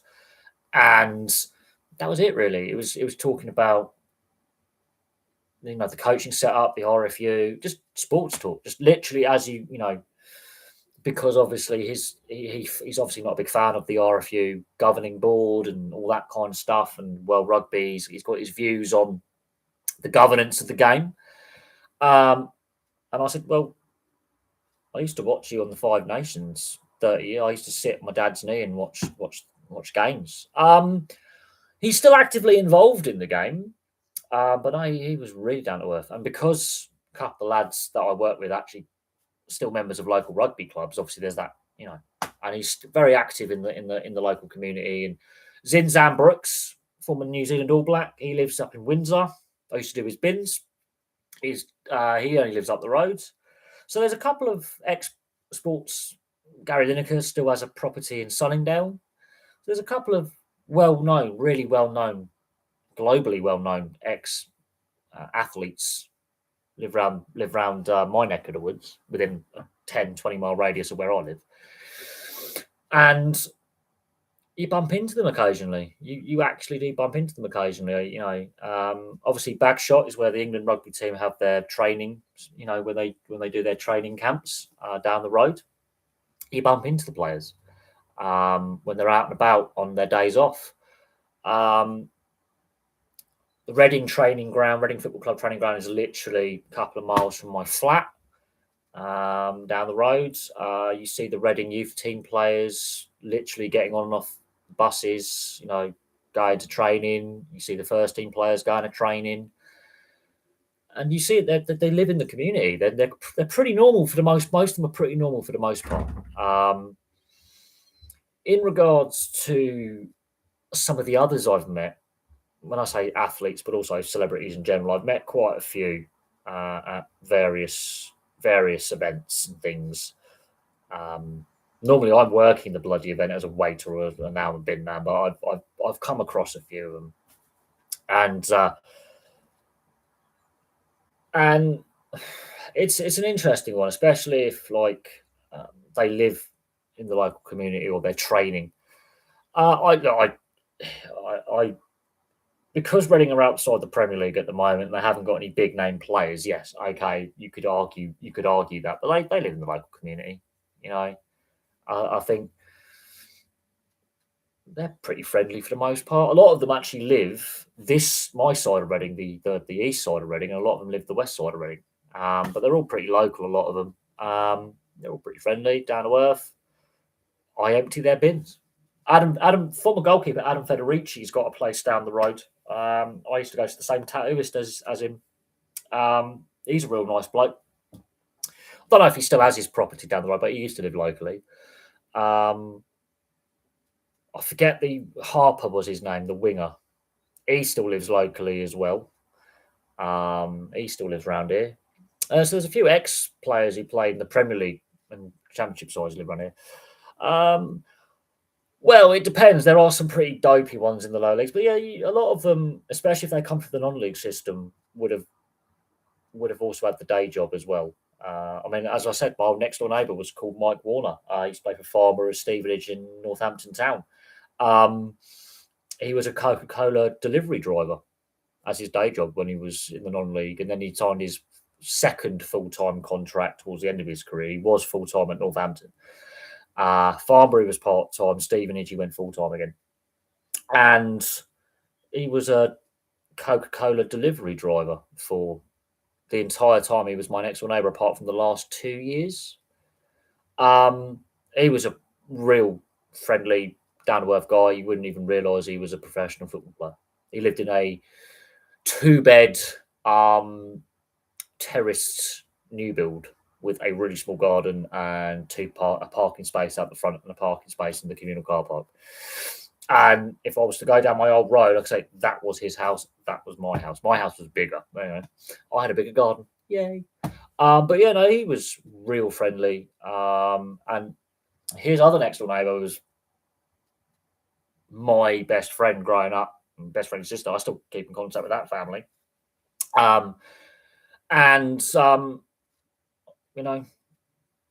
Most famous person I met, Michael Jackson. There you go. The Queen, Prince Philip, Prince Edward. I've met members of the royal family. I've met the late Michael Jackson. I've worked for Chris Evans. Don't like Chris Evans. I went to school with Max and Tom Evans. I went to school with James Haskell. Trying to think. I've met Viali, the late Gianluca Viali. I've met a lot of Gary Lineker, David James, Ian Rush, Kenny Dalglish, Steve McManaman, Robbie Fowler. The family joke is like, yes, we were in London and he was doing a press thing, the Natural History Museum. So I'm with my family and we're walking in the queue to get in. And he was doing a signing thing and a press thing, and the Natural History Museum was around the corner from where he was performing part of his. It was either his UK leg of his global tour in 1993, and or 94. It was about then, early 90s. And we're going one way, and we're just getting in the building, and he's going the other way. And my sister just doesn't, not even paying attention, and I'm like, "Oh, it's Michael Jackson," and it's Michael Jackson. And my sister was like just leaning on the barrier, not paying attention. And he thought she wanted a high five. So we gave her a high five. And he sees me pointing at him and goes, "High five. All right." And that was it. That was it. Literally. I was a kid when I met him, yes. But I was with my family and I was in public and he gave me a high five. That's it. I was it Chessington or Thorpe Park where the famous photo of Princess Diana with Prince Harry and Prince William when they're going down the log flume. You can see us in the queue, famously on the proper shot that was taken, the big wide angle one, not the one that you see in the newspapers. We're in the queue for that. Trying to think. I've met a lot of interesting people. I've met a couple members of the House of Lords. I've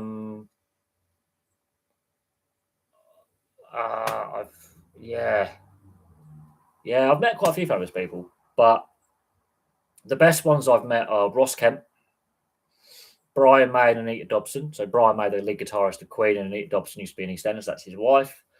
Ice Cube, Ollie Murs, David Walliams is a knobhead. Don't like him. I've met him. Can't stand him. Unfortunately, I've met Philip Schofield. Didn't like him then. Definitely don't like him now.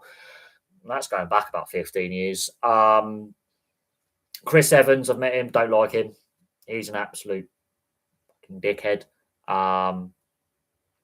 Yes. Now, I know it's not sport related, but Chris Moore's quiz night. I'm in the audience for the last ever episode. However, it was the first episode filmed for the final series, and I'm in the first or second row in the audience. So therefore, you will see me on camera at some point. And it's that record player with David Williams has to run it. Now, Chris Moyles, don't like him, met him. Ugh. Ice Cube and Ollie Murs are the guest panelists, and David Williams, right?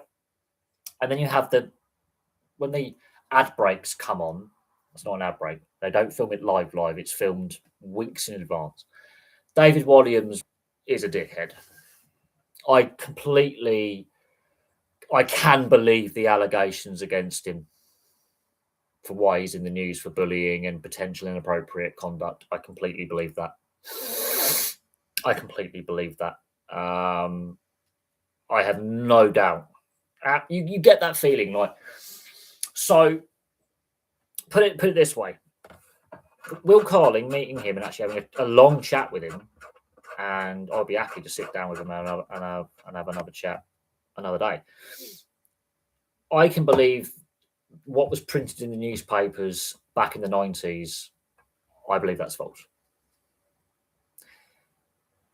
What is being discussed about David Williams, I believe, is true, because Matt Lucas, his former co-star in Little Britain, has also had some pretty damaging allegations about his conduct and stuff. Absolutely. Ice Cube, he's an ex-gangster. He, NWA, living in Compton and that part of Crenshaw and that part of LA in the 80s and 90s. Ice Cube has definitely had that history of living in a rough neighborhood, being around crime, turn his life around. But you know that NWA. If you Straight Outta Compton, watch that film. Yeah, that's Ice Cube. That's him being Ice Cube. Ollie Murs, you can tell, is a hard-working bloke who managed to do well in life and become famous. He's not boring. I wouldn't say he's dull, but I would say he's normal. Ollie Murs is totally normal. Fair play to him for being, he's now working on the radio. He still has his music career, works on the radio, does a lot of TV bits and pieces. Doesn't take himself too seriously. He is the working class version of James Blunt. I like James Blunt, by the way. I know a lot of people slag him off, and he's got a wicked sense of humour, James Blunt. But he served in the military. He's been shot at. He's seen horrific things. Yeah, he's one of the most successful musicians this country's ever produced. Yet people still go, "We can't stand James Blunt." Why? Is it because he's upper class? Guy went into combat with his guitar strapped to the outside of his tank, and the reason why he kept his guitar there was to keep the morale up of the guys when they're being shot at by paramilitaries and trying to basically stop people getting ethnically cleansed by firing squads. So there you go. Let that sink in. I like James Blunt. Jeremy Kyle. Yeah, no, my mum. This is interesting. So he lives up the road from my mum. My mum is a bit more local than he is, than I am to him, and I've seen him around Windsor. I don't know if he still lives in the Windsor area. I think he does, but he sometimes used to shop at my mum's local Tesco, and he used to drink in a local pub in the Ascot area, which is very well known. North Ascot area, I must add. Yeah, he's not. Yeah, no, we don't like him. We've met him. We don't like him. I've seen him get actually bashed in a pub. I've actually seen him get proper beat up in a pub. I'm not going to say what pub. I'm not going to say what happened, but I've seen him take an absolute kicking in a pub. And yes, it is to do with his private life, and it may or may not be to do with having an extramarital affair with someone he shouldn't have been. But a bloke goes in and goes, "Stay away from my wife and daughter," and beats the shit out of him. When I say beat the shit out of him, I'm sat there. I'm meeting my mate after work, and I went, "Oh, love, his kitchen's closed. They stopped serving food, but the bar's still open." And I'm like, "We have 2 Stellas, please, mate." And he goes, "Oh, this is for your mate." His mate, yeah, he's kitchen. Yeah. "Oh, this has already been paid for by customers. Put a tip in for the kitchen." So I said, "All right. Is mine paid for as well?" Then he went, "Yeah, it'll come out of his tip." So I'm ordering the thing, and another celebrity's in this pub because the thing is, I'm not going to mention the other celebrity, but he does actually make reference on Mock the Week of Jeremy Kyle getting his head kicked in. Let that sink in. This is one of the midway through Mock the Week's original runs. We're talking about 08, 09. And this is the reason why Jeremy Kyle no longer wears glasses, because he got his head kicked in. And yeah, he took a hiding. Guy walks in the pub, knows he's in there, beats crap out of him, walks out. No, but he does have his segment on Talk TV. Jeremy Kyle Show stopped being a show before COVID, about 8 years ago, 7, 8 years ago. Yeah, I'm not a fan of him. He appears on a lot of more right-leaning podcasts now. I'm very politically neutral. I keep the politics off channel, and I know that to keep politics off a sports channel now is getting harder and harder. As I said, like the last couple of days, the Australian government has announced they're going to restrict gambling advertising over here. Independent football regulator. When that happens, we don't know, and I will be writing to my local MP about when's this independent football regulator coming in, and why is Lisa Nanny still culture secretary, considering she took money off the guy she wants to be chairman of said independent non-government interference body. I will be writing to my local MP because he seems to be in Parliament every day, just because I can, but no, the keeping politics off this channel with the World Cup this year as well is becoming really difficult. And we've seen, obviously, with how the pandemic unfolded, governments giving out support packages and having meetings with professional sport, um, giving out loans and grants, and some sports getting support, some sports not. Sports and politics, it shouldn't matter, be together as well as social causes. Sports are a natural side. Unfortunately, and I'm going to say this, professional sport should have as little political interference as possible. I hate it when politicians go, I'm a fan of this team. So Albanese with South Sydney, who was the guy who was the previous Australian Prime Minister who was a Cronulla Sharks fan? That was cringe. Obviously, over here in the UK, there's a lot of members of Parliament and former government ministers who are very public on. But there's Jack Straw, former Defence Secretary here in the UK, is a Blackburn fan. Alistair Campbell, Burnley fan. And there's a whole host of other politicians and celebrity. And the celebrity fan, I hate that. Oh, look at me. I said, well, if you care about your team that much and you've got that much money, they're struggling financially, why don't you buy the club? This is why I can't stand the Gallagher brothers with Oasis, because when Man City were buggered financially in the 90s and almost in, they're in the third division, then you end up in the fourth division. Why didn't they buy the club? They've got the money. It's like Robbie Williams at Port Vale. They're announcing 9 million in losses this last calendar year. Buy the club or invest in the club. Put your money where your support is. This is what I can't stand about these people who've got a lot of cash. They're the politician supporter or the celebrity supporter. Buy the club then. If you care that much about, it's like Kasabian with Leicester City. Well, the club's struggling a little bit right now.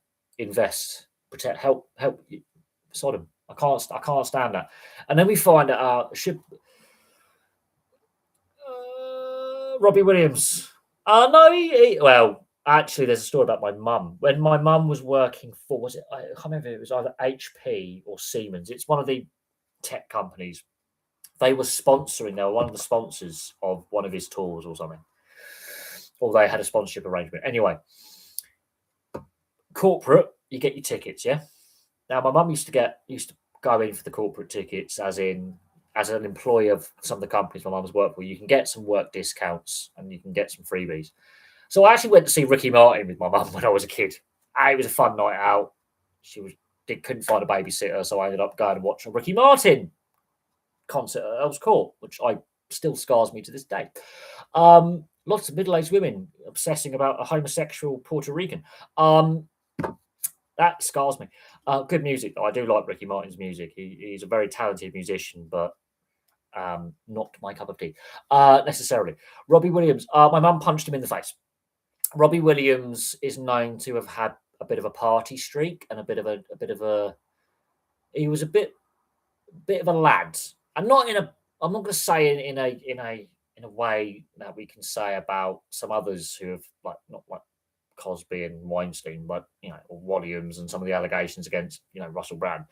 Bit of a party animal in that sense, where he likes a bit of the old few tinnies and substances, but not in an evil, nasty way where he's deliberately hurting other people. But he got a bit after show party, concert's finished. As part of the corporate package, you can go backstage. And because my mum's company at the time was sponsoring, with some of the, I can't remember which computer company it was, but they did some of the systems for, computers and sound tech and all this stuff. And they supplied some of the equipment, and they were sponsoring this Robbie Williams tour. And my mum had obviously got corporate tickets. Anyway, Robbie Williams was a little bit pissed and was a little bit much. When you got that one friend in the friend group who's had a bit too much, and my mum just turned around and went, "Get your hand off my tit." And single mother of two, punches multi-millionaire musician in face. And she fucking lumped him. She hit him in the face. And I only found out about that story years later, where she goes, "I don't like him anymore." And I asked, it's like, because my mum and my sister used to love Take That, big fans. And obviously in the early, I can't remember what album it was. It's beginning, early years in his solo career. And it was, I think, Let Me Entertain You that era. So 98 to 2002. My mum had recently done a accountancy qualification. He was just pissed. I don't think he meant it in a nasty way. I think he just, my mum, personal space was like, go off. Bearing in mind, my mum was married to a squaddy for a long time. So my mum is an ex-army wife, single mum, 2 kids, ex-husbands in the military, survived bomb threats and security lockdowns, and has been on some pretty nasty army housing. She's going to take no shit from a guy from Staffordshire who's had a few tinnies. She punched him. What my mum did, and she still has this ring on, and she took her engagement ring off her wedding ring finger and put it on her dominant right hand. She mum was right-handed. And so the diamond bit splits his face open. So she basically had a homemade Claymore knuckle duster. All her rings were on her right hand because she was like, I'm separated. I'm going to move my rings around. And she literally thumped him in the face. And then his manager, apparently his manager comes across, and it was all a bit, but it's all backstage, so the press weren't there. So it weren't caught in regards in public. It was, you meet, because there were the support acts as well. So there were other musicians and stuff. And she could hit him. Very quickly, her boss comes over and his manager comes over. And this is what I'm told. And it was like, get away from me. He's going to get knocked the fuck out. And Robbie Williams is quite open about his drug and alcohol problems that he had in the 90s and the 2000s. So I don't believe he was intentionally inappropriate. I think there was some boundaries but some lines got blurred, but my mum didn't take his advices in the right way. I think she probably did, and she chinned him. So that's my mum's claim to fame in that regard of punching Robbie Williams in the face. My claim to fame is one of Gary Lineker's sons played rugby for a different school, and I broke Gary Lineker's son's nose by punching him in the face at roughly the same time frame, early 2000s. Rugby match. My prep school was playing Gary Lineker's son's prep school, and there was a previous tackle, and then next phase of play, and I'm having you, and I just straight armed him in the face and broke his nose. I forget which son it is. I can't remember which one it is, but one of Gary Lineker's sons had a very bloody nose and had to come off the field, and I straight armed him. I wouldn't say he gets a pass, but Robbie Williams, but I would say that's my mum's claim to fame, is she punched Robbie Williams in the face. My claim to fame is I punched Gary Lineker's sons, one of Gary Lineker's sons, in the face and broke his nose. There you go. Strange how some people go through life without punching anyone, me included. Oh no, I've punched a few. I've been punched and have punched. I do think though, Mike Tyson, and this is a Mike Tyson quote: people have got too comfortable on social media talking smack about people. Back in the day, you would have had your head kicked in. Although I'm paraphrasing, but it goes, people got too comfortable talking shit about people without any consequence. And he's right. Mike Tyson is completely correct. People have got far too comfortable with social media, being keyboard warriors, and not having consequences for their actions.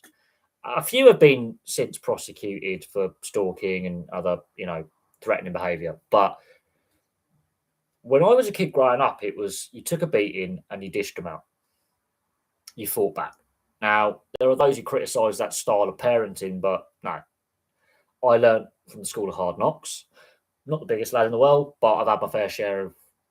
Well, as you can see, I've had some punches and kicks. Let's just say that.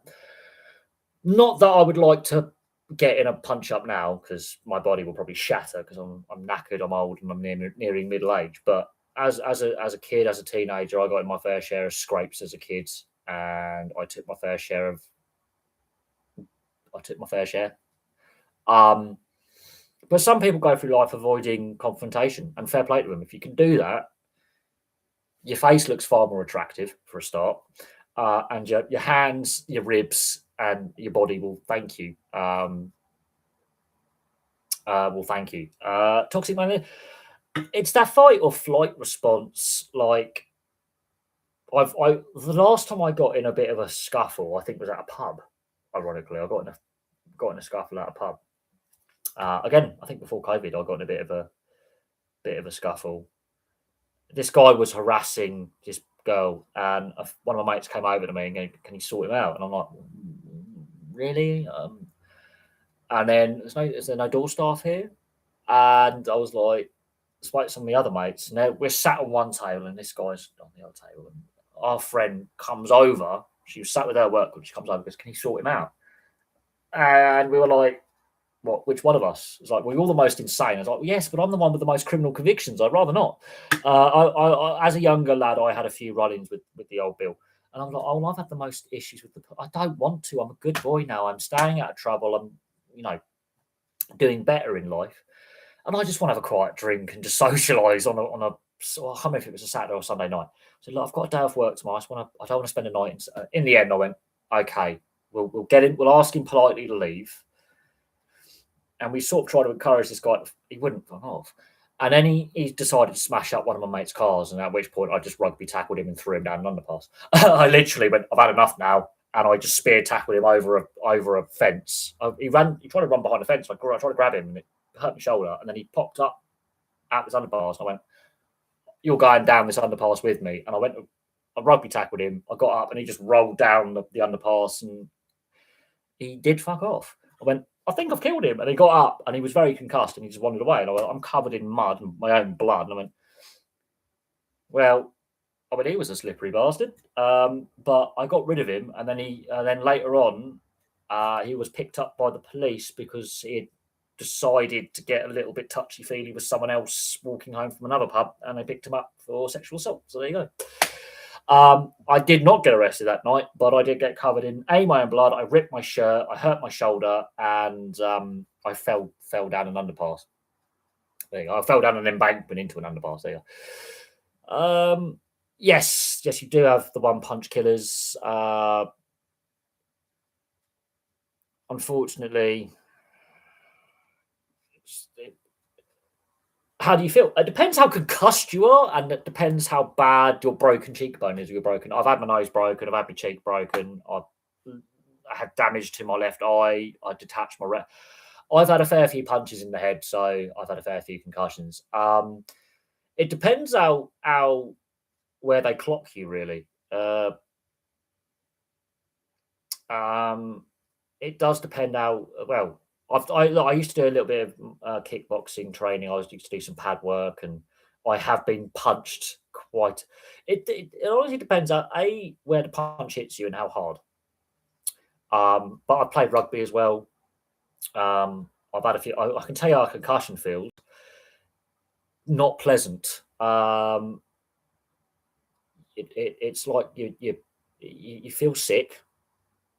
You feel like you're drunk. And not like merry, like you've had a few beers and you relax and you're having a laugh. You actually feel ill. Your head spins, and you hear that. When you hear that ringing noise, you are in trouble.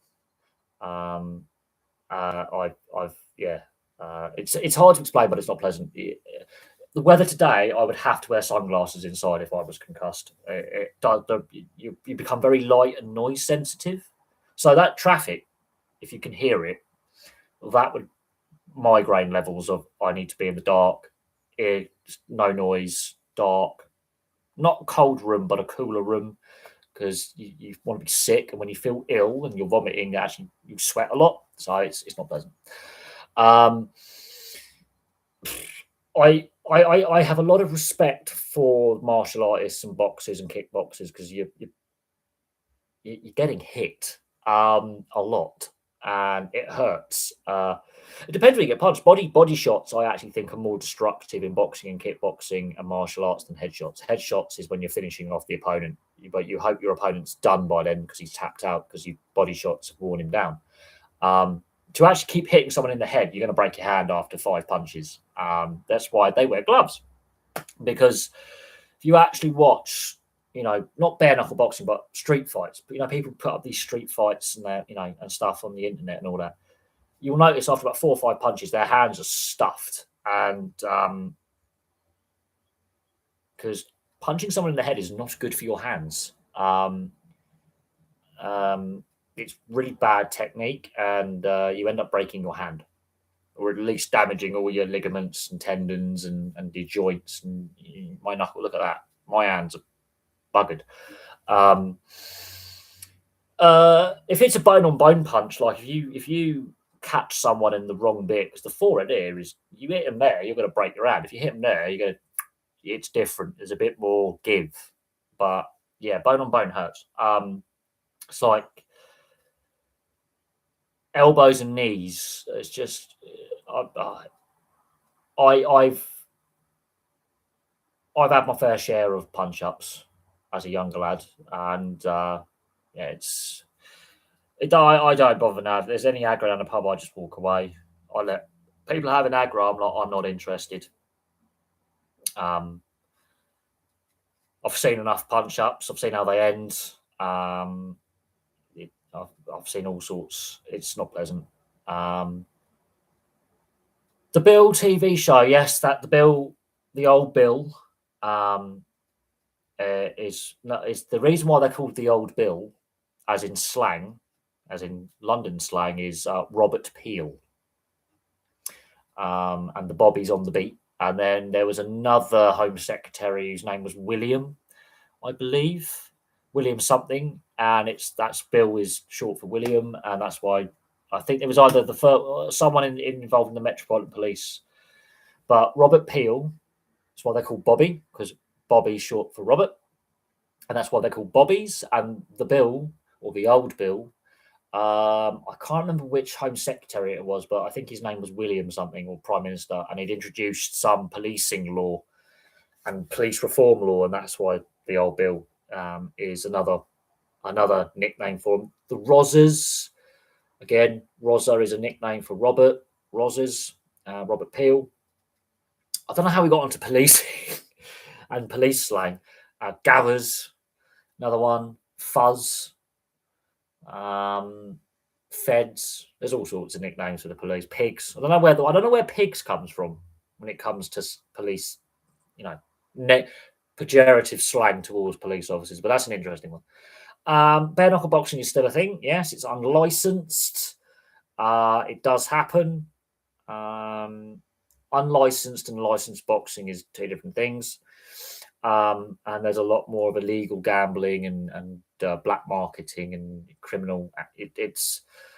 You've got licensed, where you have your boxing, your fight license, and then you have your unlicensed, whereby there's no governing body, and it depends on what rules you and your opponent agree upon before said fight. There you go. I'll have to have a look at unlicensed boxing and why it still exists, but it does still exist. There can be large amounts of cash changing hands in regards to how long the fight continues, who wins, the manner of the victory, the manner of the defeat. Hot Fuzz, that is a funny film. Yes, filmed in the city of Wells, which is one of the smallest cities in the UK. Funny film though. Yeah, I have a mixed view on the police. I think there was a lot of issues with accountability, but as a former student, and I did study law. It's very interesting that because I've studied law and politics, I know a little bit more about your rights when you are stopped by the police and what you can expect from them. Know your rights. They don't like it when you know your rights, because it means they have to do their job properly. I wouldn't say that there is definitely corruption within the system, but we'll leave that as a side note. Again, these are video ideas for the other channel. I know it's a Hangout stream as well as a sports conversation stream, but what I find interesting is how well prepared the authorities are in the US for potential disorder at the World Cup. Because obviously we're very used over here in the UK and continental Europe, for example, with how match day policing at football is done and how they prepare themselves with the rapid response units, or the riot squad, basically, and how they engage with home and away fans and segregation and the overall security at games, depending on the country, obviously. I wonder how well prepared the US actually are for if any disorder does happen. Um, I think sometimes sports talk can dry up. Champions League quarterfinals tonight. If Sporting do go on a run, that might be good for the sport. Yeah, well, that's definitely I remember that. I was playing in my poker league at the time. There was a poker league I was a part of, and we had the game on the TVs in the pub. The pub is now a gastro restaurant smokehouse. It's a barbecue smokehouse. The building's still there. The pub doesn't exist anymore. But we had the game on the TV while we were playing poker in the league. We had and anyway, and a mate of mine came in because he wanted to borrow my snooker cue. He said, "Can I meet you down the pub? Can I pick up your snooker?" I said, "Yeah, you can borrow it." He had a tournament, and he goes, "Oh, the game's on." I said, "All right." And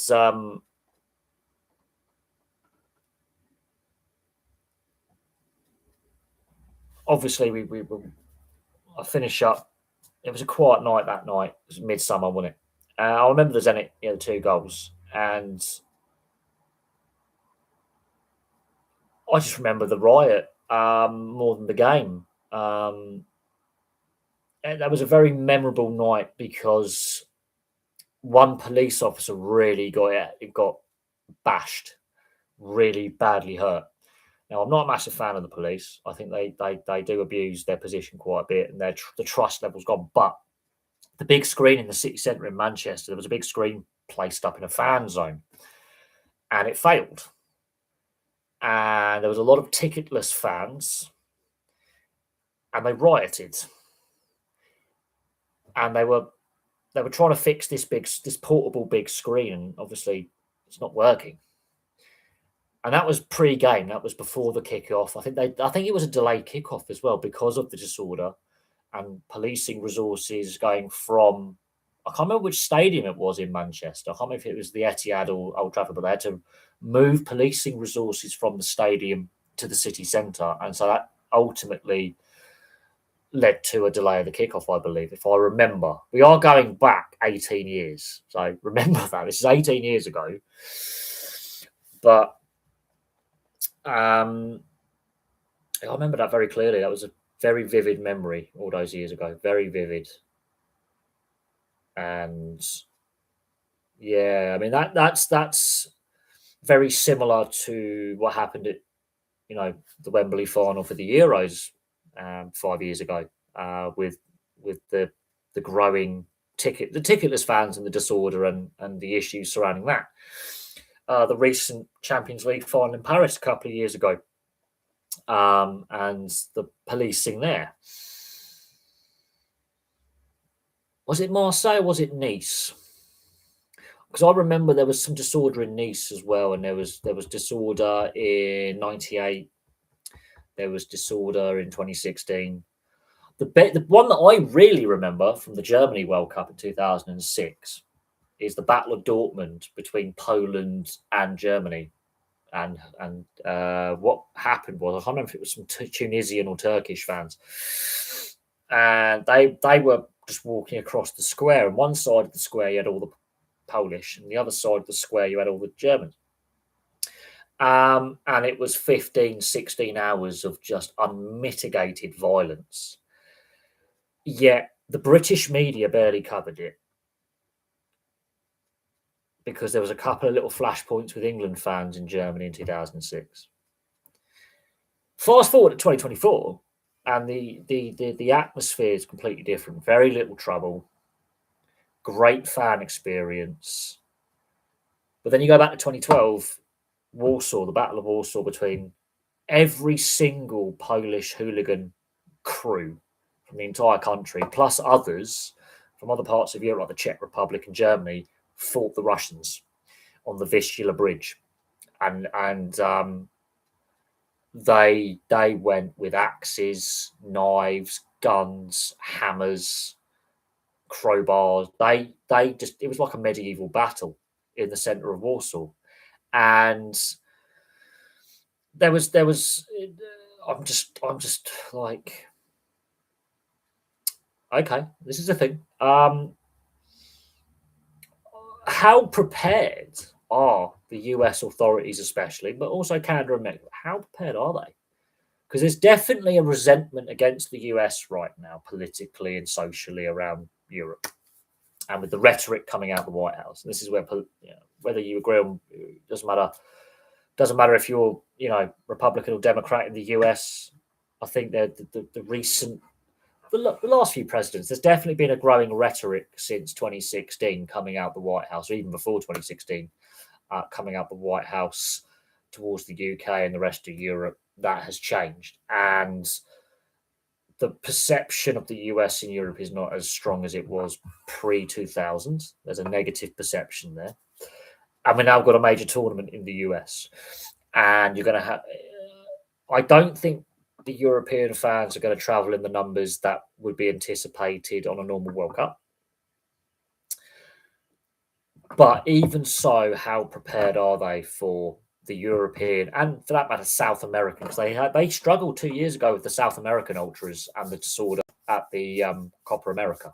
They just were not prepared security-wise. The local sheriff's departments and local police departments were underprepared for what happened at the final and what happened at certain other matches. And these were small-scale flare-ups. Imagine if, for whatever reason, fans do travel, and I don't think they're going to travel in the numbers that were anticipated. I think crowd numbers are going to be poor. But how prepared are they? Honestly, how prepared are they for the potential for disorder? And that's a question I'm asking, because we heard that ICE agents went to the Olympics and the Paralympics, and there was reaction to that. But since the US has hosted the Copa America in 2024, the Club World Cup last year, and now the World Cup, what about the Canadian and Mexican authorities? Have they gone over and discussed with their European counterparts? How do you deal with crowd disorder? How do you police? Did they go to Germany in 2024? Did they take notes? Did they observe as observers? Did they go to the Euros post-COVID in 2021? Did they see the good side, the bad side? Because there was disorder at games. There was disorder in Euro 2021, not just the final. And have they been to observe major derby matches like Rangers Celtic, or insert clubs here, Newcastle Sunderland? There's an example they could have observed twice this season. What kind of working operational knowledge do the police and the security, for that matter, have for the World Cup? Because they're very dismissive of our policing tactics when it comes to big sporting events. They do it differently. But what is different this time around is it's not a Super Bowl they're policing. It's not a Stanley Cup final or a World Series. This is it 101 matches this World Cup or something insane like that? Like, there's how they're going to police the fan zones. How are they going to police in the stadiums? Because we're very used to having very, very, very visible policing and security presence in stadiums. We're very used to it. They don't do it as much in the US. So that's going to be really interesting.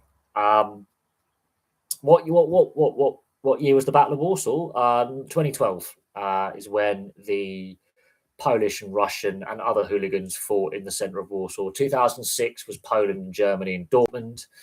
2016, we know what happened at Euro 2016 with the Russians and a variety of other fans and the locals as well. 2000 Euro 2000 was dark time. Euro 90, World Cup 98. I don't know if we had much trouble at Euro 2004, but I do find it a bit of a kick in the gut when they went, "Oh, we had no trouble in Qatar." Yeah, because no European fans went. Really, only wealthy fans went. So those who are more likely to be the ultras, the hooligans, the old firms, the tribalism didn't go. And Infantino goes, "Oh, we didn't have any arrests." Well, yeah, because banning orders are a thing. And why are you picking on England and Scotland fans? Although Scotland have only recently started to go, why not look at the Germans, because they've got it, and the Dutch, because they've got a bit of a track record, and the Italians and these other, well, the Italians didn't qualify for the last World Cup, but Infantino really having a dig, I think, didn't help when the ticket prices, as we now know how expensive they are, and the response. Yeah, I think when it comes to the next FIFA presidential elections, I think Infantino is going to actually have several. He's not going to be backed by the UEFA nations, I can tell you that. He's going to be hoping this World Cup goes off with no problems. I'm not sold on this World Cup being a success before, and we haven't even had a ball kick yet. But we'll see if there's any issues with stadium accessibility, training facilities, fan accessibility, a whole manner of things. But already, I think Infantino is. I don't think Infantino is going to be the guy running FIFA very soon. I think post World Cup, I think things are going to come out about Mr. Gianni Infantino, and he's. I think the Sepp Blatter era, yeah, there was corruption. I don't believe Blatter. He was just there too long, but I do think that even if Sepp Blatter are going, is saying, "Nah, this is not a good idea." Some of the interviews Sepp Blatter's given in the last few years, I'm actually starting to agree with him a little bit more, which is worrying. Very worrying when I'm agreeing with Sepp Blatter. Oh God! But yeah, I think even Sepp Blatter's gone. This has now gone too far. We shouldn't be doing this. And there is a risk that UEFA and CONMEBOL, for that matter, which is South America, could ultimately go, "We've had enough of FIFA," and the governing body is split. And you've got the new Asian money coming in. They want to win the North American market. You've got the African representation where there's corruption everywhere, and the European FAs and the South American FAs are like, "We're not happy." And there is definitely, you can see that schism. It's a good word, that. Have it in Scrabble. You can definitely see that division between UEFA and FIFA is growing significantly and has grown significantly since even before 2015. It's very noticeable even before 2015, the splits in FIFA. Because the European nations were absolutely stunned when Qatar was awarded the tournament. Absolutely stunned. And even the FA have admitted they had a bribery budget. Oh, yeah. Is it Greg Clark or whatever his name was? Or I forget who the FA chairman was at the time. Not Greg Clark. It's going to annoy me. He does do regular media appearances, but the FA chairman at the time, and Prince William obviously is the honorary, board member, but the actual FA chairman, I forget his name, and he's been involved in business and sport for a long time. But he basically admitted after the fact that they didn't have enough bribery money. They actually had as part of their bid budget for 2018 and 2022, because both World Cups were being awarded the same year, as in awarded for future years. The FA, was it Greg Clark? No, it was his boss. I can't remember who it was. But he admitted, "Oh yeah, we had a bribery budget. We just didn't have enough." They knew they had to be corrupt in order to get the tournament, which is why I think we're getting Euro 2028. I think UEFA got able to give them the tournament. Give them the tournament. They've got the stadiums. They've been screwed over twice. Other nations have been screwed over by FIFA for the World Cup. Yeah, we'll give them the tournament. I think UEFA have gone, actually, yeah, no one else wants to bid. The FA and the home nations, because UK government was backing the 2018 and 2022 bids as well, publicly backing at the time. And back we had the Olympics. It's just after the Olympics, and the FA openly admitted we didn't have enough corruption money. That's what I find funny about the whole thing. The whole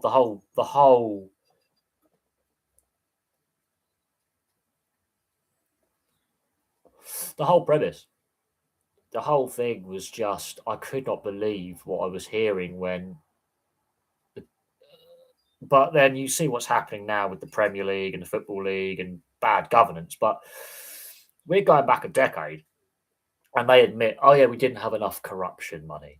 We didn't have enough money to bribe other FAs and other officials to get the World Cup. And that in itself tells you everything you need to know about sports governance in a nutshell. Russia, you can understand them getting awarded it. They've got a sporting history. They've competed at many World Cups. They've played in finals, all that. From even the Soviet days, they've got a track record of really world-class players at various points in their history. I mean, the goalkeeping award, the Lev Yashin award, is named after their greatest ever goal, the world's greatest ever goalkeeper. What got me, and is when they admitted, I mean, that was the moment when you go, well, we need transparency here. We need criminal investigation. And suddenly, the US gets awarded a World Cup in the aftermath. You could not make this up. And Infantino comes along and claims he's going to clean up the organisation, but in reality, look at the ticket price. That ultimately is price gouging, and they're legally allowed to get away with it because there's no dynamic pricing. England's chances on winning the World Cup. I don't take too much out of the two recent friendlies. They qualified really well.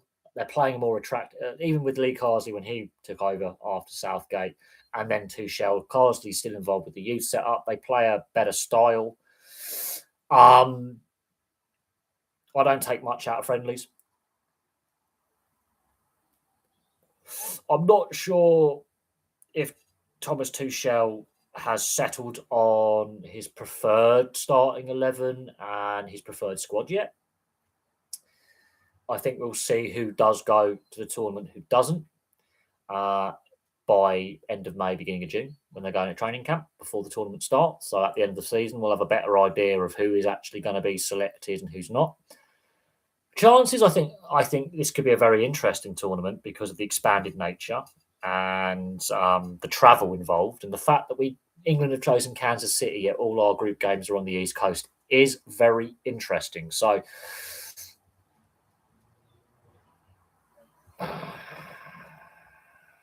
cool.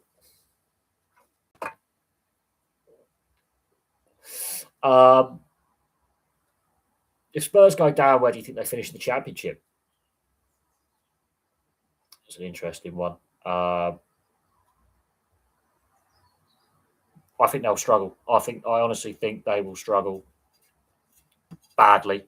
I'm not sure. I'm not sure they'll do well. I honestly think they could implode. They've got a very expensive squad, and I think a lot of players will potentially leave the club.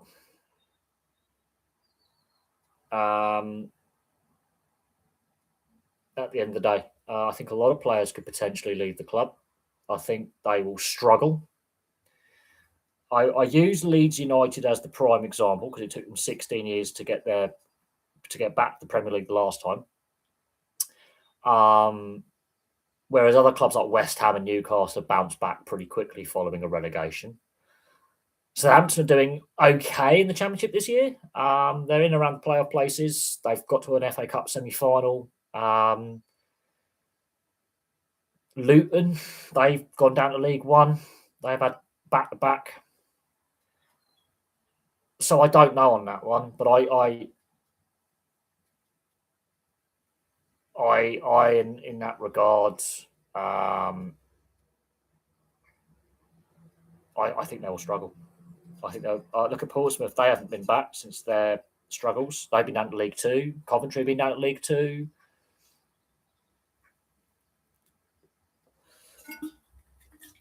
Oldham ended up in the non-league. Bradford City have been down in League Two. A lot of clubs who've dropped out of the Premier League have had massive struggles since their last relegation from the Premier League. And some have never got back up. Others have yo-yoed, like West Brom have constantly become a yo-yo team again. Other teams like Newcastle, they bounce back pretty quickly.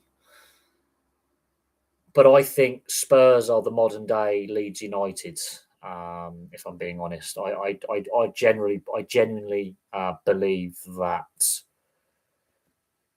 should they go down, and there's a big chance they could, then I think that could be curtains for them. I genuinely do. I can't see how, with how the club is run at the moment, if they do stay up, they're going to stay up by the skin of their teeth.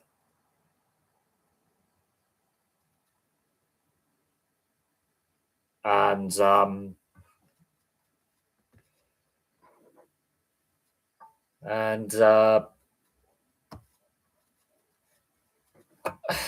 think at the end of the day, if West Ham or Tottenham stay up, I think they're going to struggle next season. I think at the end of the day that any number of things could change, but but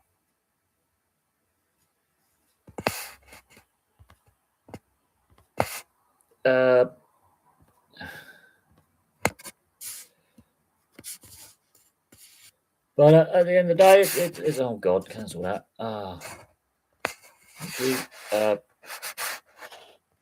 At the end of the day, I don't know.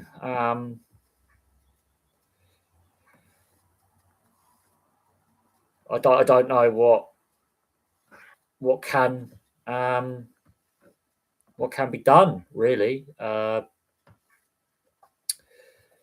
think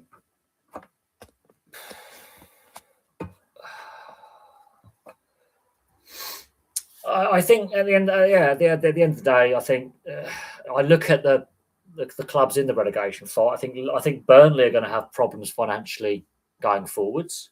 Look what's happened to Leicester; they've had a points deduction. Sheffield Wednesday have struggled for the last 2.5 decades. Coventry have had their struggles, so they're looking very likely to be promoted back to the Premier League under Lampard. Whether it's a one-season hit with Coventry or they actually do something in the Premier League next season, I don't know. But we're reaching that point in the season where we're having the discussion about promotion relegation. I mean, look, Lincoln City have got to the second tier for the first time since 1961. They managed to achieve their promotion by beating Reading, and that's the highest level they've been for over 60 years. So it shows how difficult and competitive it is. There is talk about in the future, there's growing calls to change how promotion relegation works between the National League and the top and the Football League, where they're proposing a 3-up, 3-down system. And I'm seeing that argument gain more traction as time goes on. So I don't know. I have my concerns that if Spurs go down there, they're going to be in serious trouble. West Ham, I think, will be in serious trouble if they go down. It's a very, very, very interesting question that's posed in regards to President Trump and Infantino and how flattering the US president's gone. You have to remember when the World Cup was jointly awarded to the US, Canada, and Mexico, Trump was in the White House the last time. And as I say, they've had these two trial runs of tournaments, but they haven't included Mexico and Canada. And so this is where I wonder how the games in Mexico and the games in Canada, how they're going to pan out, um, you know, and how those stadiums are going to work and how the match day experience is going to work in Canada and Mexico because they weren't part of the Club World Cup. We've seen a lot of issues. I think we're definitely stadium accessibility is definitely going to be definitely going to be a thing. We know that public transportation in some parts has been a bit of a nightmare that locals complain about. Public transportation in the US is viewed a lot differently and funded a lot differently. And when people go, but New York and Chicago have got really good public transportation. Yeah, by US standards, you compare that to anywhere in Europe, it's not great at all. Playoff between top flight and second league, for the relegation promotion, like Germany and France and some other European countries. I'm not overly sold on that system. I know some league systems do implement it. I know that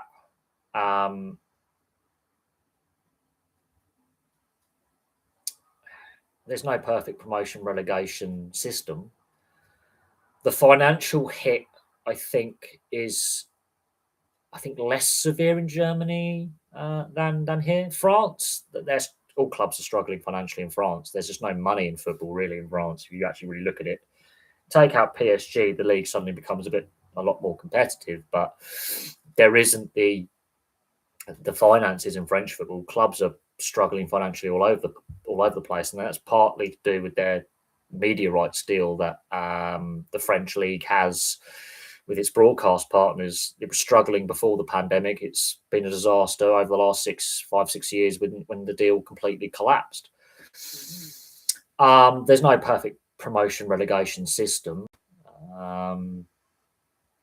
Ideally, you wouldn't have a playoff structure. You'd have the worst team goes down, the best team goes up.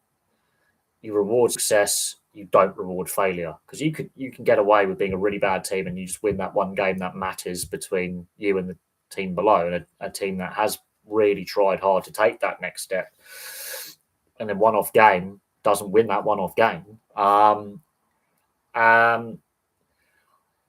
There isn't a perfect system. It's the systems that the French league and the German league have decided upon, and that's the system they go with. The system we go with is different. The Scottish system is different. There is no ideal system, I don't think.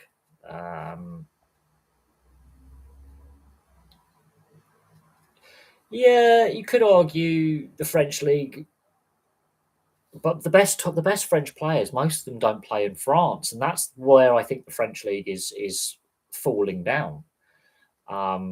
The best French players play outside France. That's been the case for a very long time. And only 2 French clubs have won the Champions League in the modern era. Why do they? English clubs have had more success in Europe. Historically, the English league system is more competitive. Historically, it's a more established system. There's more money. There's better attendances. There are attendance issues in French football.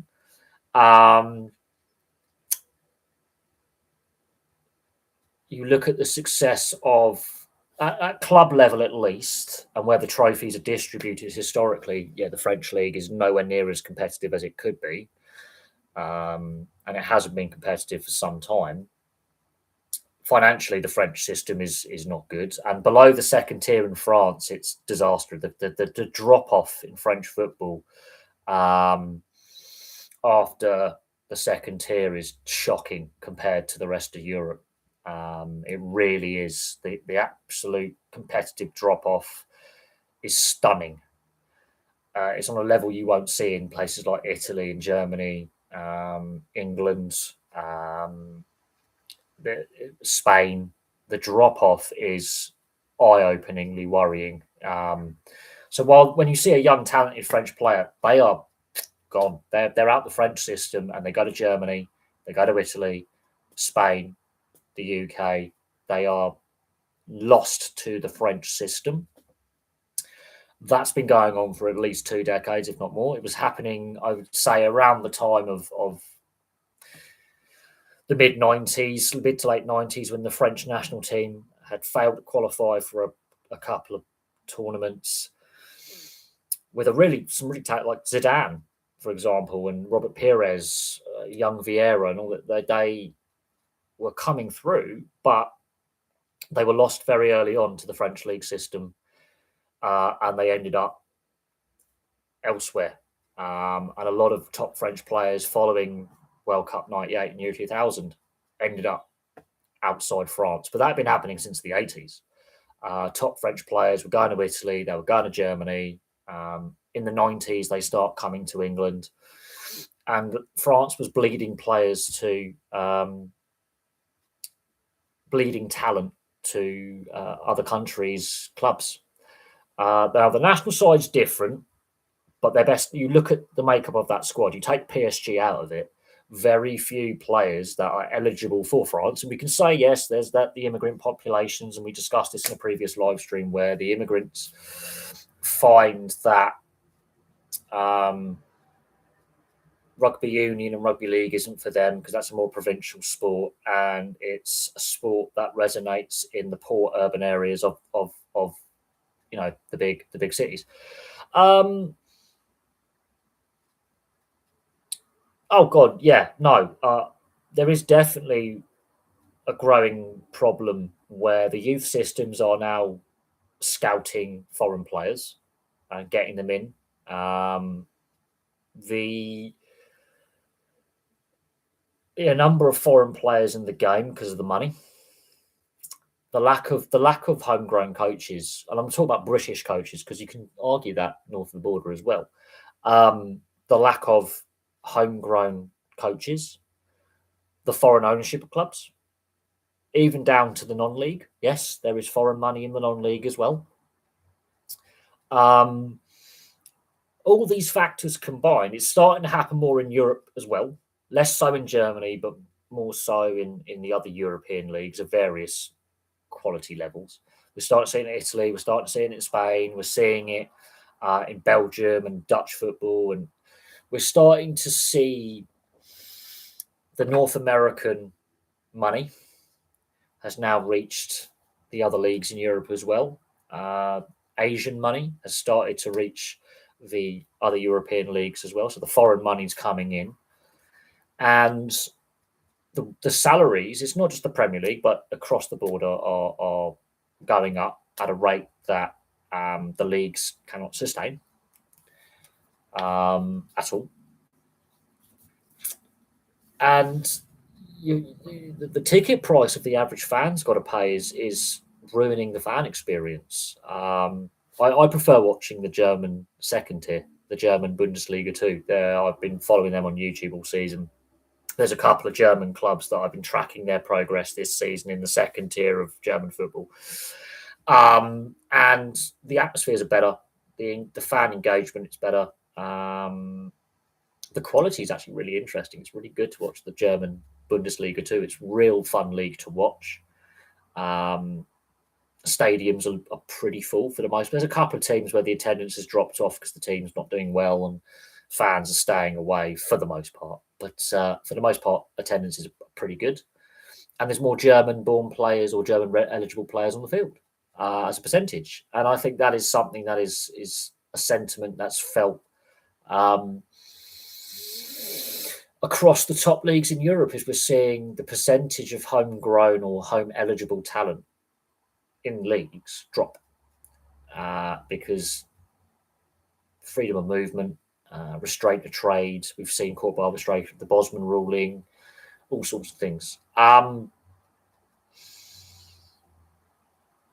I don't know what you do.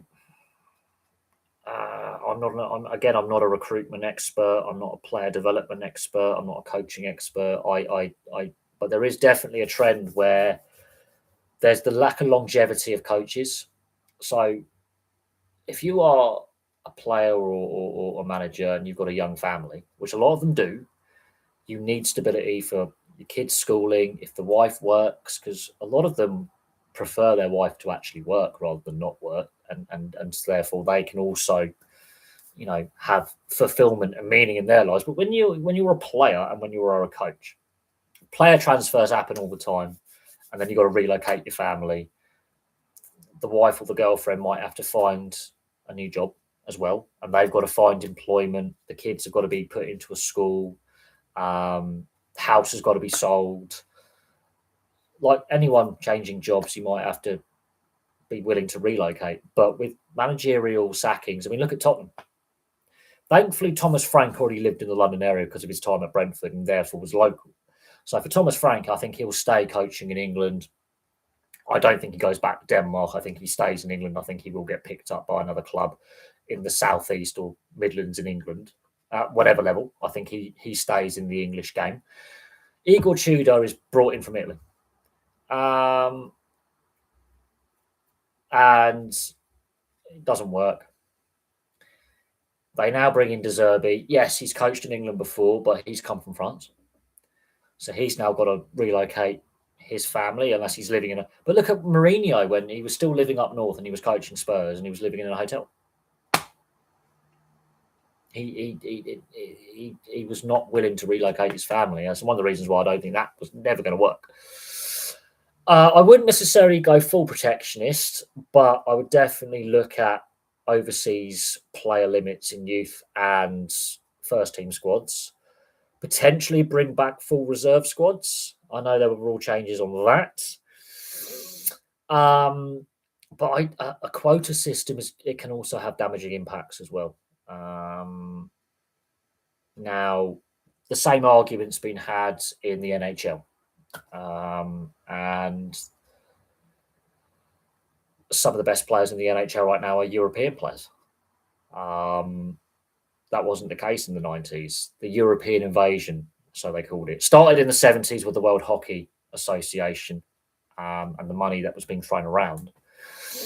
And in the 80s, there was a lot of Scandinavian players were starting to come over in numbers into the NHL. And there are those that demanded a protectionist model. But the ultimate goal for a top ice hockey player is to make the NHL, even if it's just for a season, a handful of games. That's your goal, is to be in that limited, like 0.5% of all registered players globally playing in the top elite level. And it's the same with the European leagues. South American leagues have been harvested of talent over the last 3 decades, stripped of talent, so to speak. They don't have the same money that the European leagues do. And the European leagues have been harvesting talent from South America for 30 years. There was a period where if you wanted to play for your national team, the South American FA said, right, if you want to play for Brazil, Argentina, Paraguay, Uruguay, you can't play in Europe. And you look at the more successful South American sides historically, their players were homegrown talent. Only very exceptional circumstances was it allowed for a player to play out of South America. Mario Kempes is an example from the 78 winning Argentinian side. As an example, it's a throwaway example, but he was playing for Valencia and there was special dispensation given. For the most part, homegrown talent. The Italian team that won in 2006, every single Italian player was playing in Italy. And a lot of people contribute that to the success the Italians had at 2006 World Cup. Since then, it's a global game. The best players want to play in the best leagues. The best coaches want to coach in the best leagues. And that's going to be the case now going forward because of the globalism in the game. But South America and now Africa are finding that their best talent's been harvested up by the European leagues very early on. And I think that trend's going to continue. I think the South American leagues will strengthen a little bit as the South American economies continue to grow and improve, and there's more money. But I can only see the trend continuing where players end up in Europe. The money's there. I don't know if the protectionist model we can go back to that, because the Court of Arbitration for Sport players will go, that's restraint of trade. Some leagues do have restrictions in place for the amount of junior players in academies, saying it's got to be homegrown talent in the academies. Other leagues don't have that. So Barcelona with Messi, for example, the Kantara model is dying, simply because that restraint of trade kind of policy, and the way it can be legally challenged now. And I've seen, actually, this is what's really funny. Australia, on your, because I wouldn't mind working and living in Australia, to be honest, and experiencing a different culture, but my age counts against me. My language skills count for me, but my age counts against me a little bit, because it's a points-based system. But they are actually saying football player / coach. Now, what you mean by football player / coach is any form of football or soccer. That's rugby league, Aussie rules, Gaelic football, association football, you name it. And that's one of the jobs that gets special dispensations, where you require less points on their consulate website, their embassy website. I was having a look a year or two ago, and I was like, really? Athlete. So if you are an athlete or a coach, and you come under the categories of sports thereafter, and you can guarantee that you've got a team that you are going to work for, either as a player or as a coach or as an administrator, you get some of the points required waived. You get some exemptions on your visa.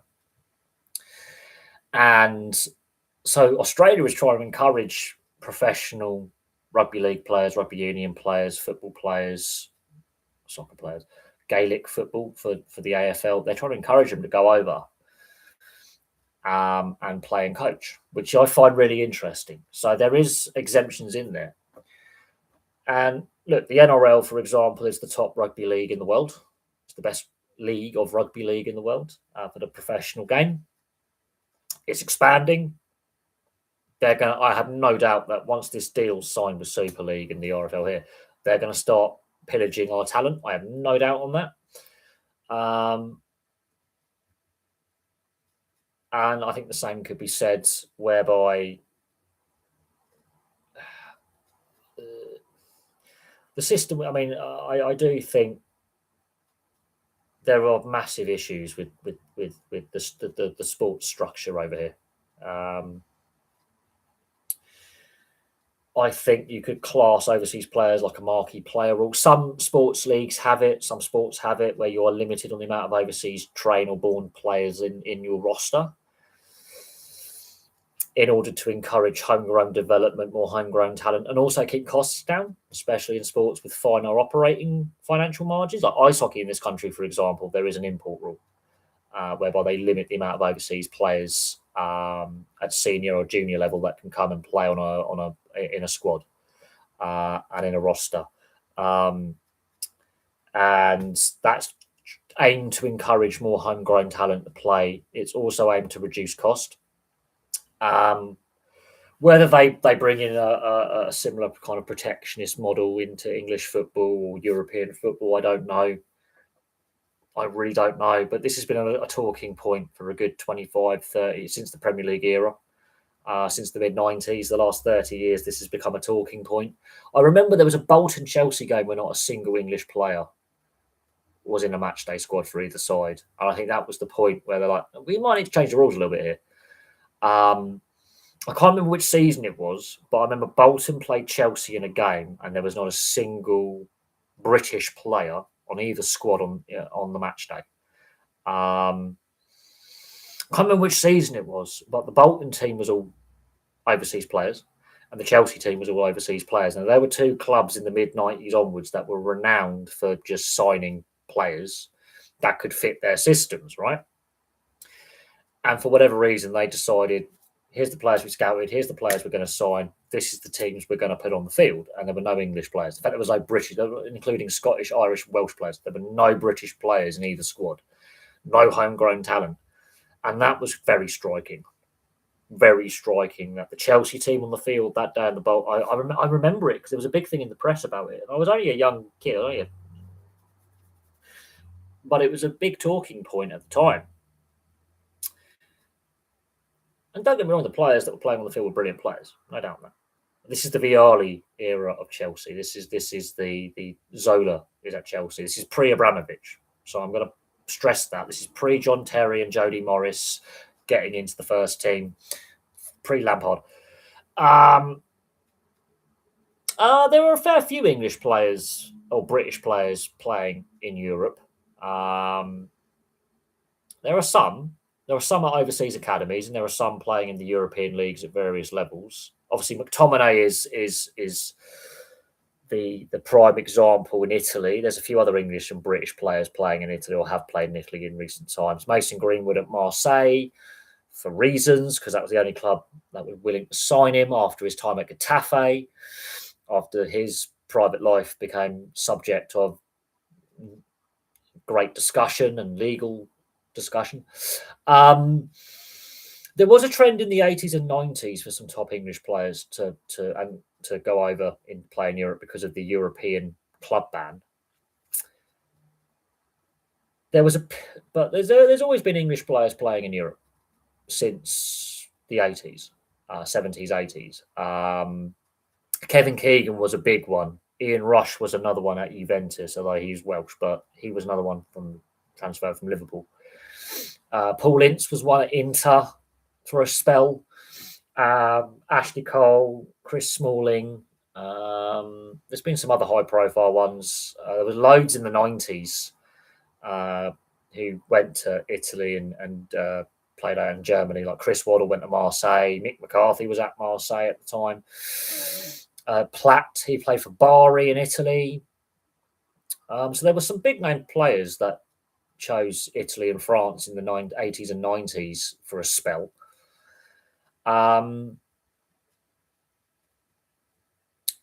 There's a couple of British managers that have managed in Europe. Joe Barton played for Lille back in the day, a decade or so ago. So there has been some talent over various, period. Obviously Beckham and Owen and Woodgate with Real Madrid, Gareth Bale with Real Madrid. Obviously you've got Trent Alexander-Arnold and Marcus Rashford in Spain at the moment. So there's been some for various reasons, but as I say, it's a global game, and Italy is now finding the same problems that England had in the 90s and the 2000s with youth development and too many foreign players and issues with their structures. I think France has obviously got a lot of structural problems. And I think at some point, like the Spanish league is going to end up with this problem. I think the German league, is the best insulated from, because they've got Harry Kane, obviously, haven't they? But I think there's a few other English players, playing in Germany. I think there are a few English players playing in Germany. I think the German league is the best insulated from the issues that the other leagues are facing. Partly because the ownership model that's generally followed with the fan ownership model, that's a general trend, although it's not compulsory. There's no rule saying it's got to be 50+1, but I think that might go a long way to solving a lot of football's problems, is having more fan involvement with running of clubs and fan memberships and fans on boards and fan group involvement. I think the German model is the best insulated. So is the Austrian model. That Austria and Germany have a very similar club structure and model. I think the Swiss league, ironically, is very competitive, but is obviously small fry in comparison to the other European leagues because of just the population size and what their clubs are capable of doing. The Scandinavian clubs are starting to do better, especially Bodo Glimt. But I think the German and Austrian leagues, I think, are the best insulated from the problems that the other leagues are facing in regards to player development, percentage of players of homegrown talent, coaches. There seems to be less of a desire to have foreign-born coaches in the game.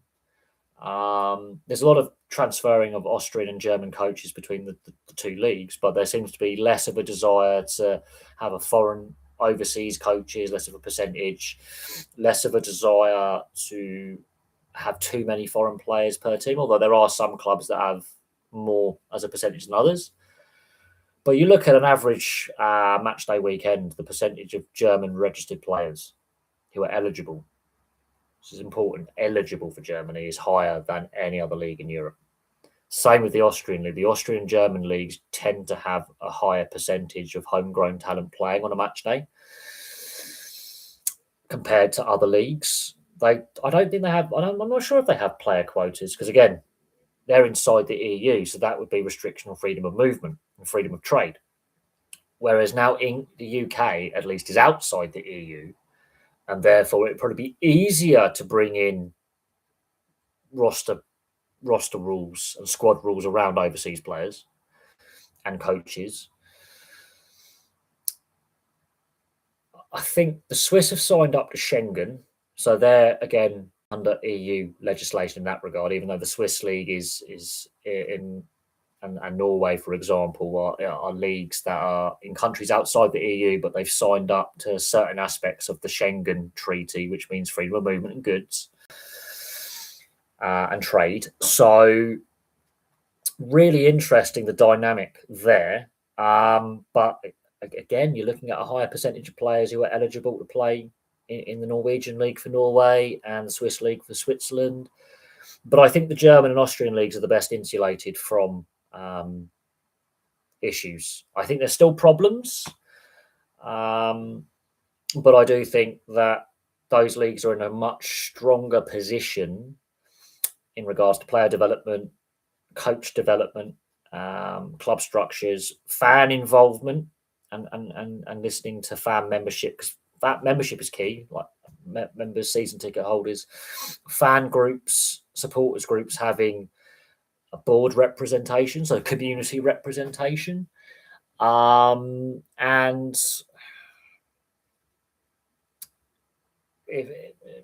I think that the ticket pricing as well, the affordability, the way the German, even Bayern could be charging 60, 70, 80 euros a ticket. They're charging like 19 to 25 euros a ticket. So it's very affordable to go to a German league game. Same in Austria, very affordable. More community based. A lot of players who are in the academy system are probably local to that province, or I think state, the states in Germany. So a lot of the Hamburg and St. Pauli players probably from the Hamburg area, or at least Schleswig-Holstein. But then you've got the Rhinelands with a lot of clubs. Berlin's got two clubs, obviously, with Union and Hertha. Munich's obviously got 1860, Munich and Bayern. But so there's definitely a lot more of a community feel about teams as well. With the 50+1 rule work in England, Exeter City is a prime example of where fan ownership or fan-led ownership can lead to financial stability and club stability, admittedly at a lower level. I believe they're in League One, but Exeter City is a prime example of where it works. I can't see why it can't work at other clubs. The clubs that have higher fan involvement have less debt. There you go. And with football finance the way it is and the structures the way they are, and things at the moment, that's important. And we've seen, all these clubs in financial difficulty where it's private owners who are just overspending and risky spending and reckless spending. And then you look at the clubs that have got fan involvement. And I use Exeter City because that's a very well-known club, but there are other clubs where the fans have a stake in the club, or historically have through supporters trusts and things like that. There are other clubs in English football, and their debts are next to zero. They're financially solvent, they're stably run, and they live within their means. And when they want to upgrade the stadium or whatever, it takes time. They take longer to do it, but they live within their means and they're solvent. I think it could work.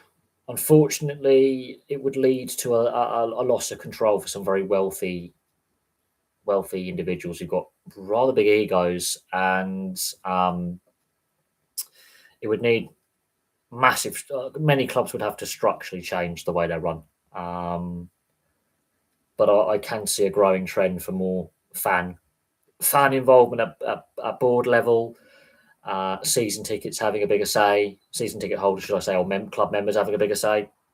But it would need to require, I think, a massive structural overhaul for about 90% of clubs.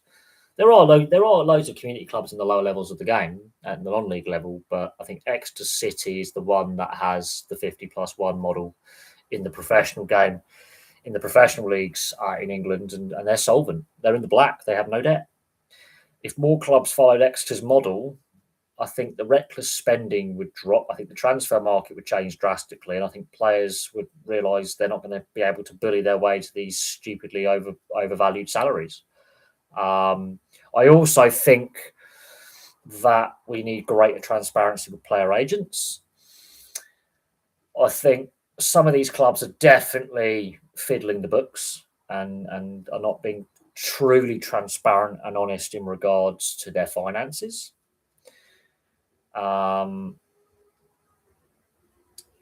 yeah, there's a lot of murkiness in and it's not just football; it's sports ownership across the board globally, but football definitely there's some really dodgy financial dealings that happen not just in England but across the board. And I think we need greater transparency.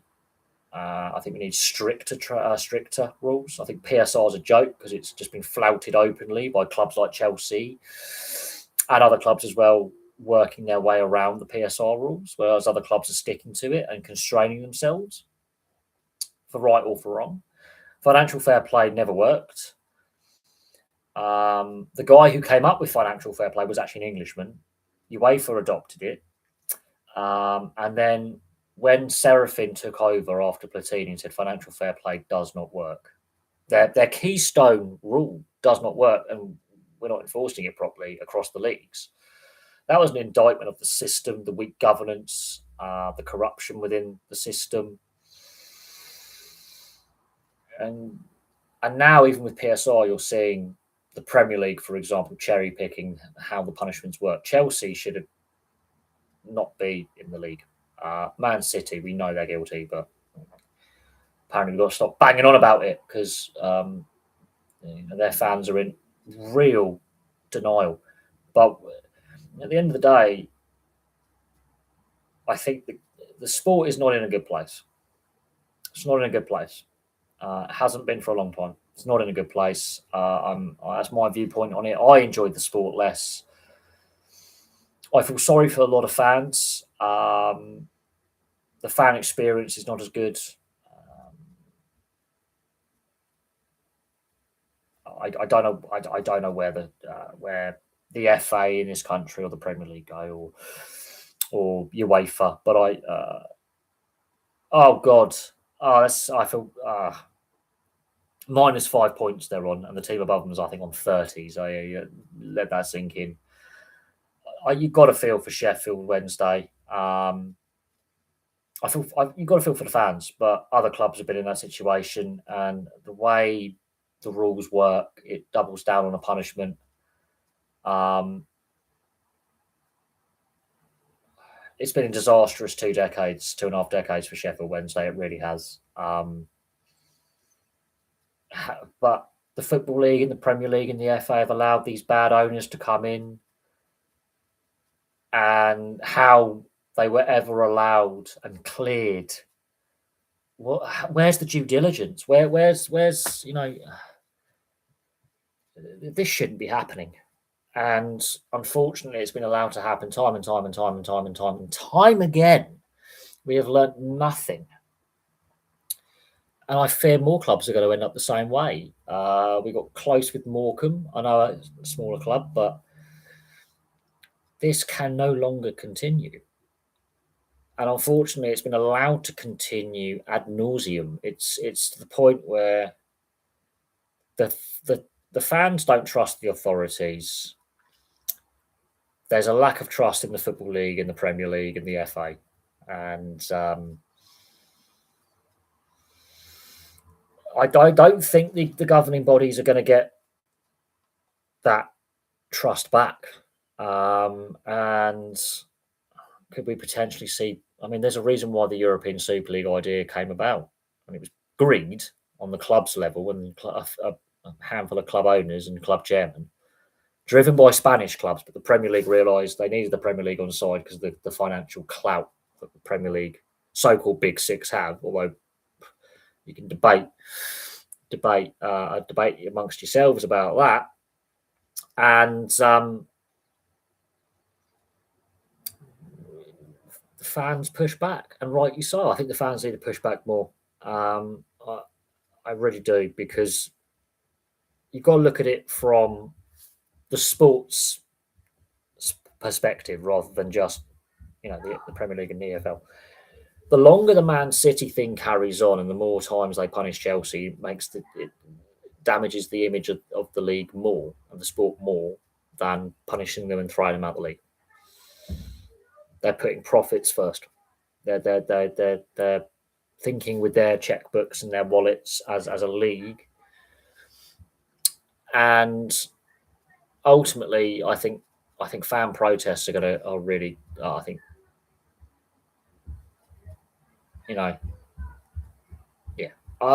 Sheffield Wednesday minus 15 points.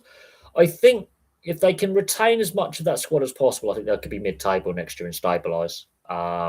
If they go down to League Two, they're in Coventry City, Luton Town territory of meltdown. But it shouldn't be happening.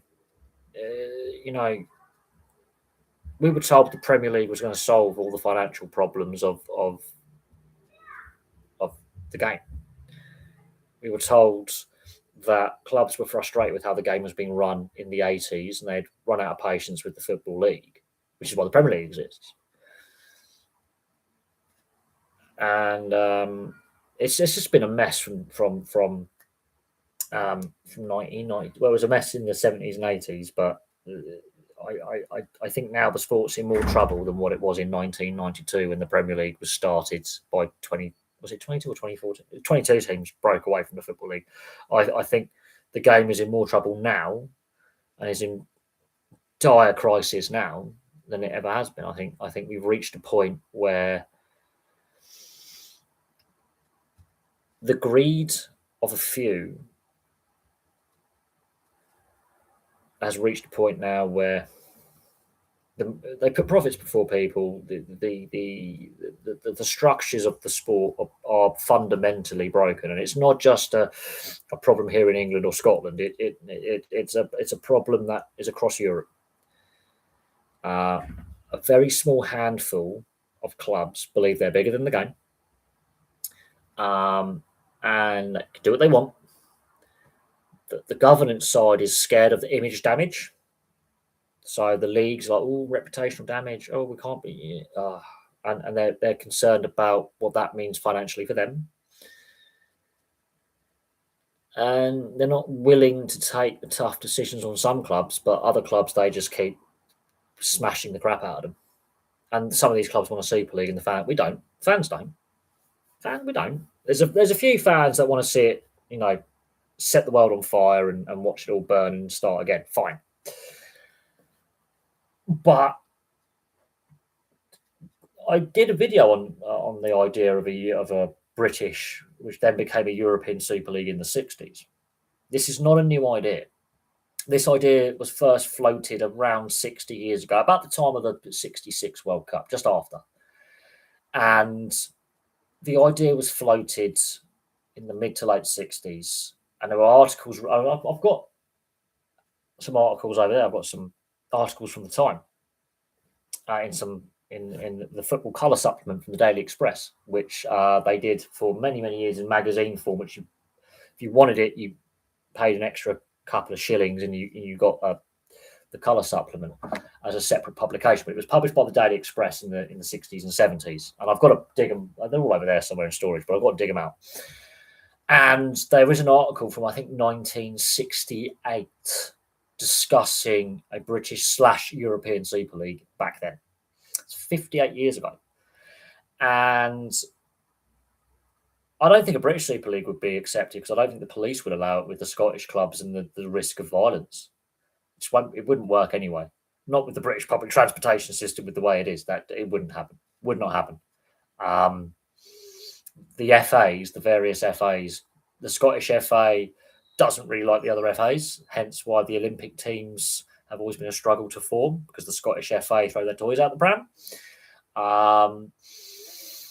There is a historical disagreement between the various football associations in the home nations. But there was talk, back in the 60s.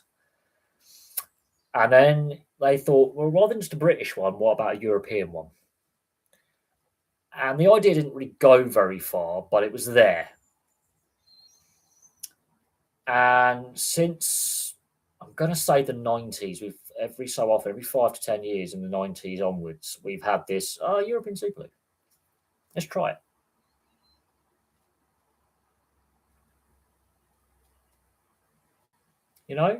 And the idea keeps popping and rearing its ugly head, and it wouldn't work.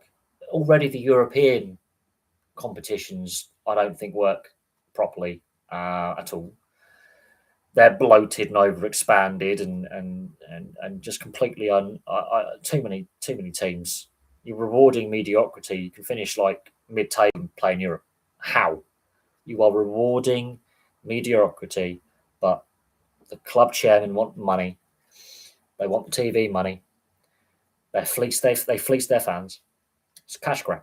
It's why the European Champions League, Europa League, and Conference League have got so bloated. Is its club chairman wanting money and UEFA wanting money, and it damages the quality of the product. Less is sometimes more.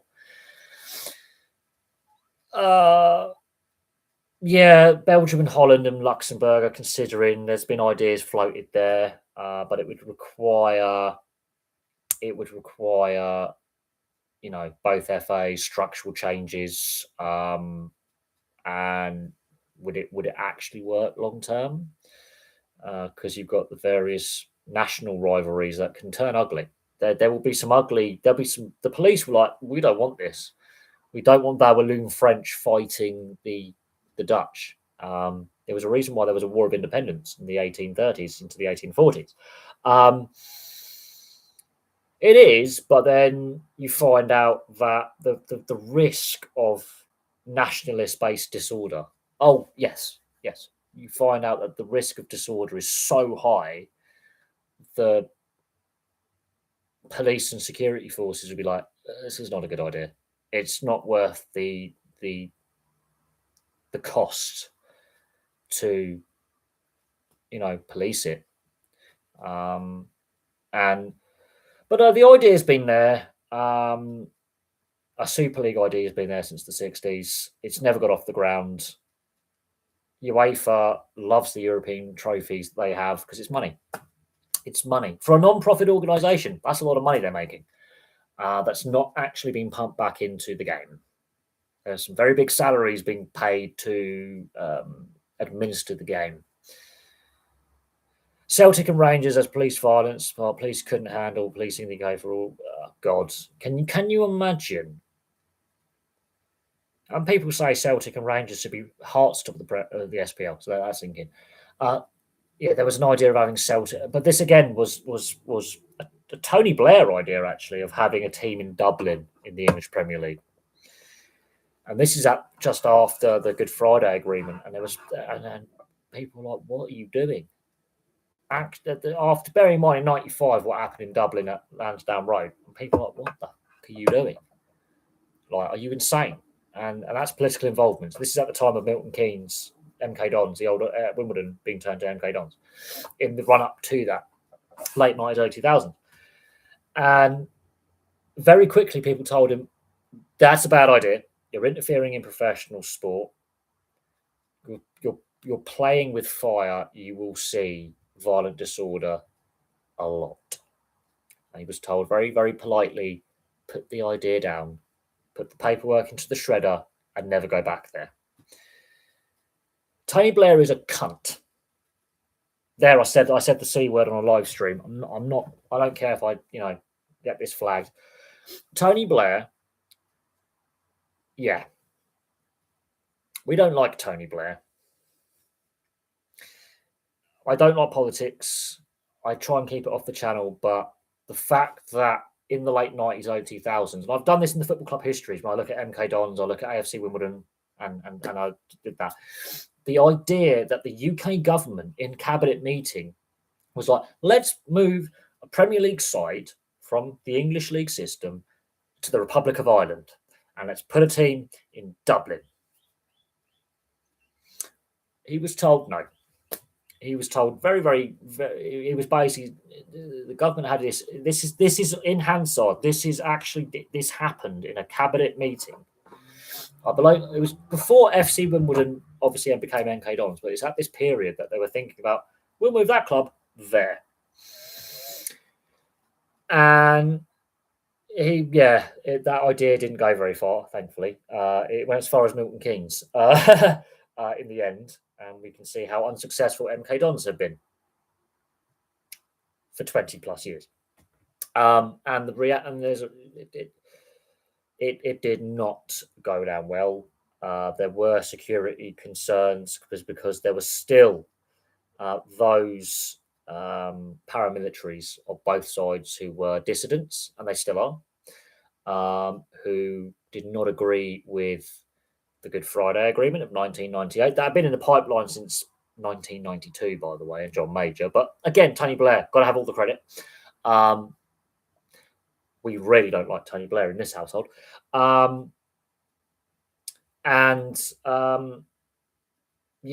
was definitely, the idea was there. It stayed as an idea for a while. Ultimately, MK Dons become a thing, and that idea disappeared. The MK Dons experiment will never happen again. It has not worked, and fans have reacted in a way like, yeah, this is fake plastic. We don't like it.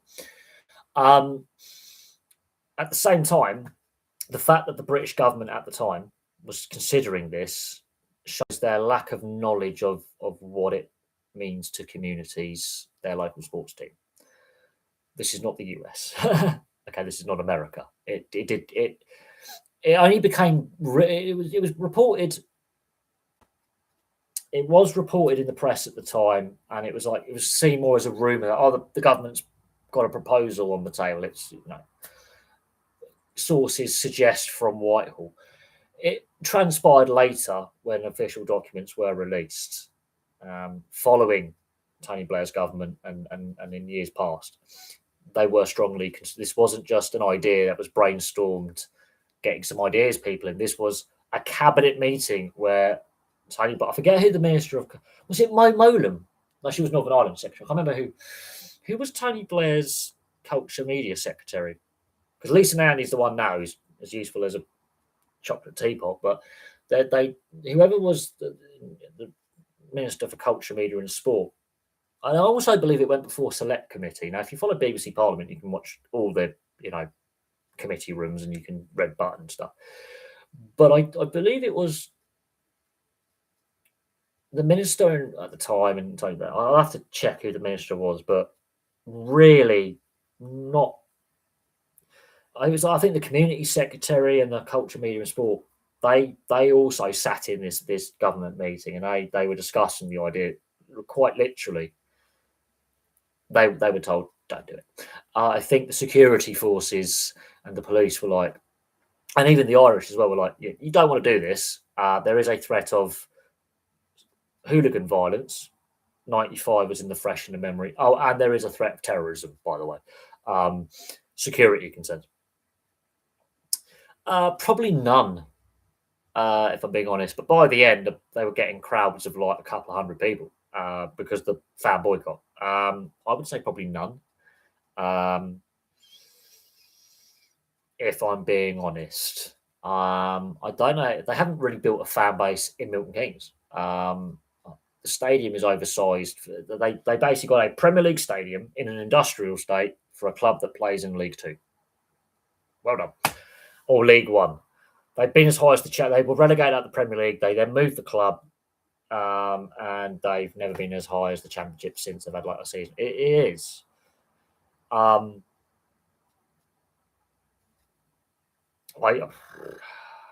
think it was 2004 they finally changed name and they played in the National Hockey Arena, and then Stadium MK was built.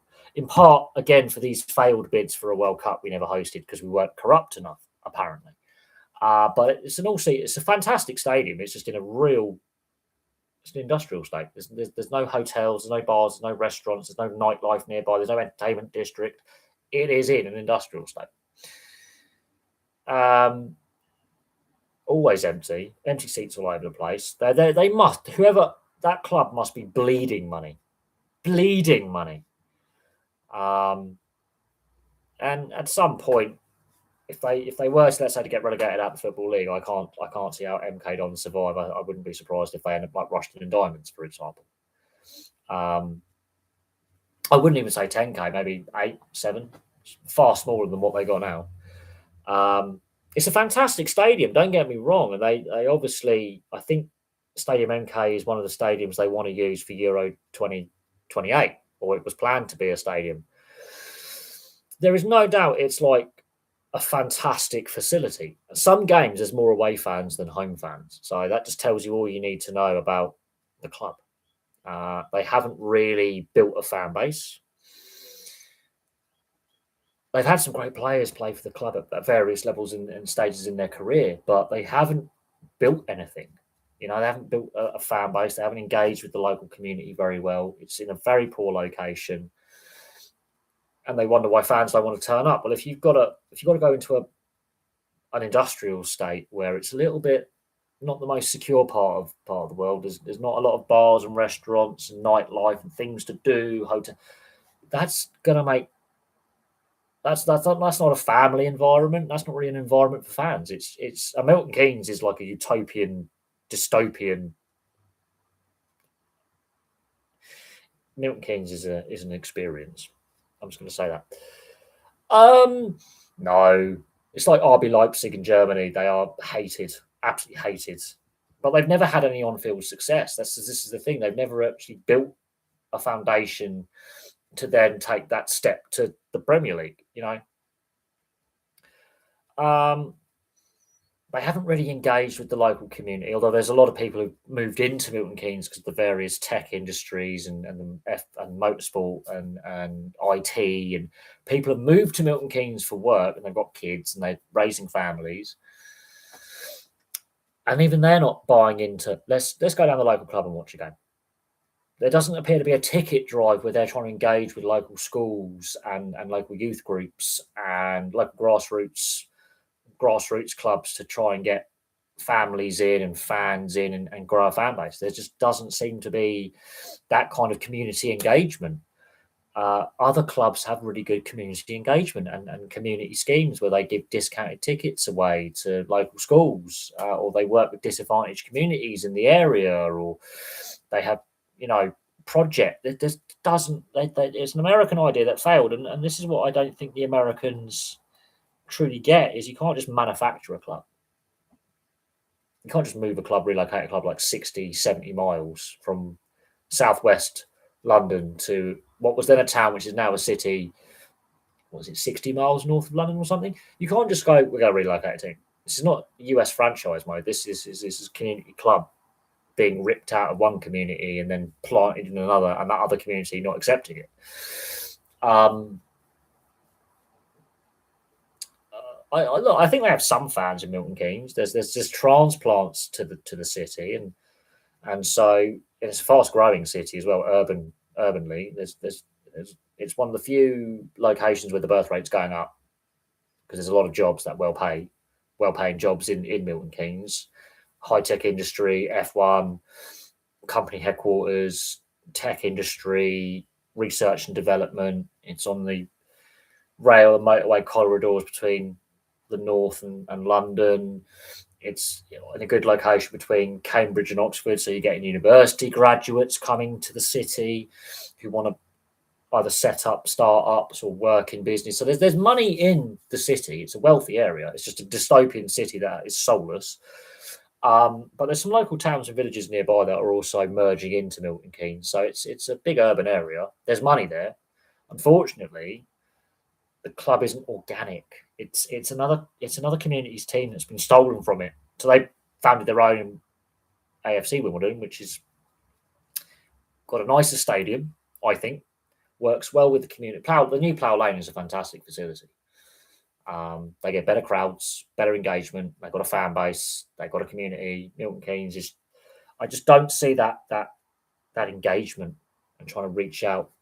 And I think there are those who've moved from like London or Birmingham or other towns and cities to Milton Keynes for work, who are fans of other clubs, who remember what happened in the late 90s, early 2000s. They just remember it, and their kids will learn that. If the academy starts doing well and scouting kids from school, and they bring these academy prospects and they engage with the community, that's different. What would I say to a local fan from Milton Keynes and someone who, let's say, moved or is a Milton Keynes MK Dons fan who support? If there's any former Wimbledon FC fans from the old crazy gang days that decided to stick with the club even though it moved, I don't think there's that many. I don't think it was that. I think it got visceral. The fan base turned against the ownership when the plans were unveiled, because they had stadium issues. They were sharing Selhurst Park with Crystal Palace. They had stadium issues, and it was unsustainable. Plough Lane was not up to code. The local council was in that part of. I think it. What borough are they? Are they in Kingston Thames? I can't remember what borough in London, but the local council in London were difficult. There was issues, and they went, "I'm just going to move the team then." We're not getting, and it just hasn't worked, has it? There's nothing to say that in 5, 10, 20 years' time that kids growing up now, local club, they become adult, they have kids. Kids now end up in the academy, do well, make the first team. Some attention is drawn to them, overseas attention, investment. The city continues to grow. It would help if the stadium was near some houses, wouldn't it? And some bars and restaurants and stuff. But at the end of the day, there's not, the community isn't buying in the way they hoped. It's been over 20 years. They're barely drawing any fans. They've had no sustained success. They've struggled in the league. They want to be a Premier League club, and I think they're playing in League Two. I don't know what I would say to them. I don't think it would end very well. I honestly don't think it would end very well. I think the local community of Milton Keynes, there was never really a footballing club that was good locally. Milton Keynes is a very new town anyway. It's post World War II, so you've got all the little villages that have been forced merged together. It's only recently had city status. They've had some good players play for MK Dons. I'm not gonna lie. Some good players have learnt their trade as younger players, and some older players have wound down their careers there. I'm not saying it's the players' fault, but yeah, they failed to build a fan base. But it's like #United asking the Isthmian League to relegate them because they've lost too many games, so it's hurting their streaming on YouTube and other social media platforms. Whoever thought #United should be admitted into the professional and semi-professional league structure needs their head examining. Fucking millennials. Yeah, Dele Alli is obviously, you could say he was a success story for them. If they can continue to develop players like Dele Alli and actually local talent being scouted in the local youth setup and the local county FA, and they can scout and go, right, we're going to give you an opportunity. That then changes the narrative. That does change the narrative, but they need to build some on-field success, get the right manager in, sign the right players, build some success, engage with the engage with the local communities around Milton Keynes as well, because there's some nice little villages and small towns that make up the urban area and the rest of the city. Start engaging, make it easier on match day for accessibility, because it's plonked right on the edge of an industrial estate. If they were to build like a housing estate around the corner and put a couple of, like, nightclubs, restaurants, bars, some amenities around the stadium, suddenly that does change the experience. But yeah, there isn't really a it's just a bit soulless. Yeah, they could rebrand and change the name from MK Dons to Milton Keynes City. I think that might engage more with the local community. Other clubs have rebranded over the years and tweaked their crest and their name. Not a bad idea, but it's been a 2-decade experiment that hasn't really worked. The club's still going to be a club.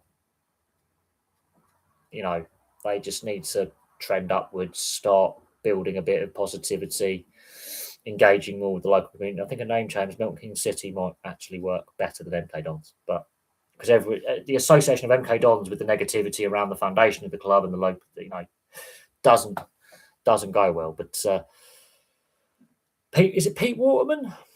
I think a new ownership coming in, and similar to what's happened at Wrexham. I think if they could do something to replicate what Ryan Reynolds and Rob McElhenney done at Wrexham, that might start creating some positive motion. The owner's very unpopular. The club hasn't engaged with locals, and the locals don't see it as their club. They see it as a transplant. But we'll see what happens in time. We will see what happens in time. Anyway, thank you very much for all the questions this afternoon. I'm going to put my lunch on, I think, have a bite to eat, and I will have some more content for you all really soon. But thank you for all the questions. Really appreciate it, and I'll have some more content for you all very, very soon. It is. Bye for now.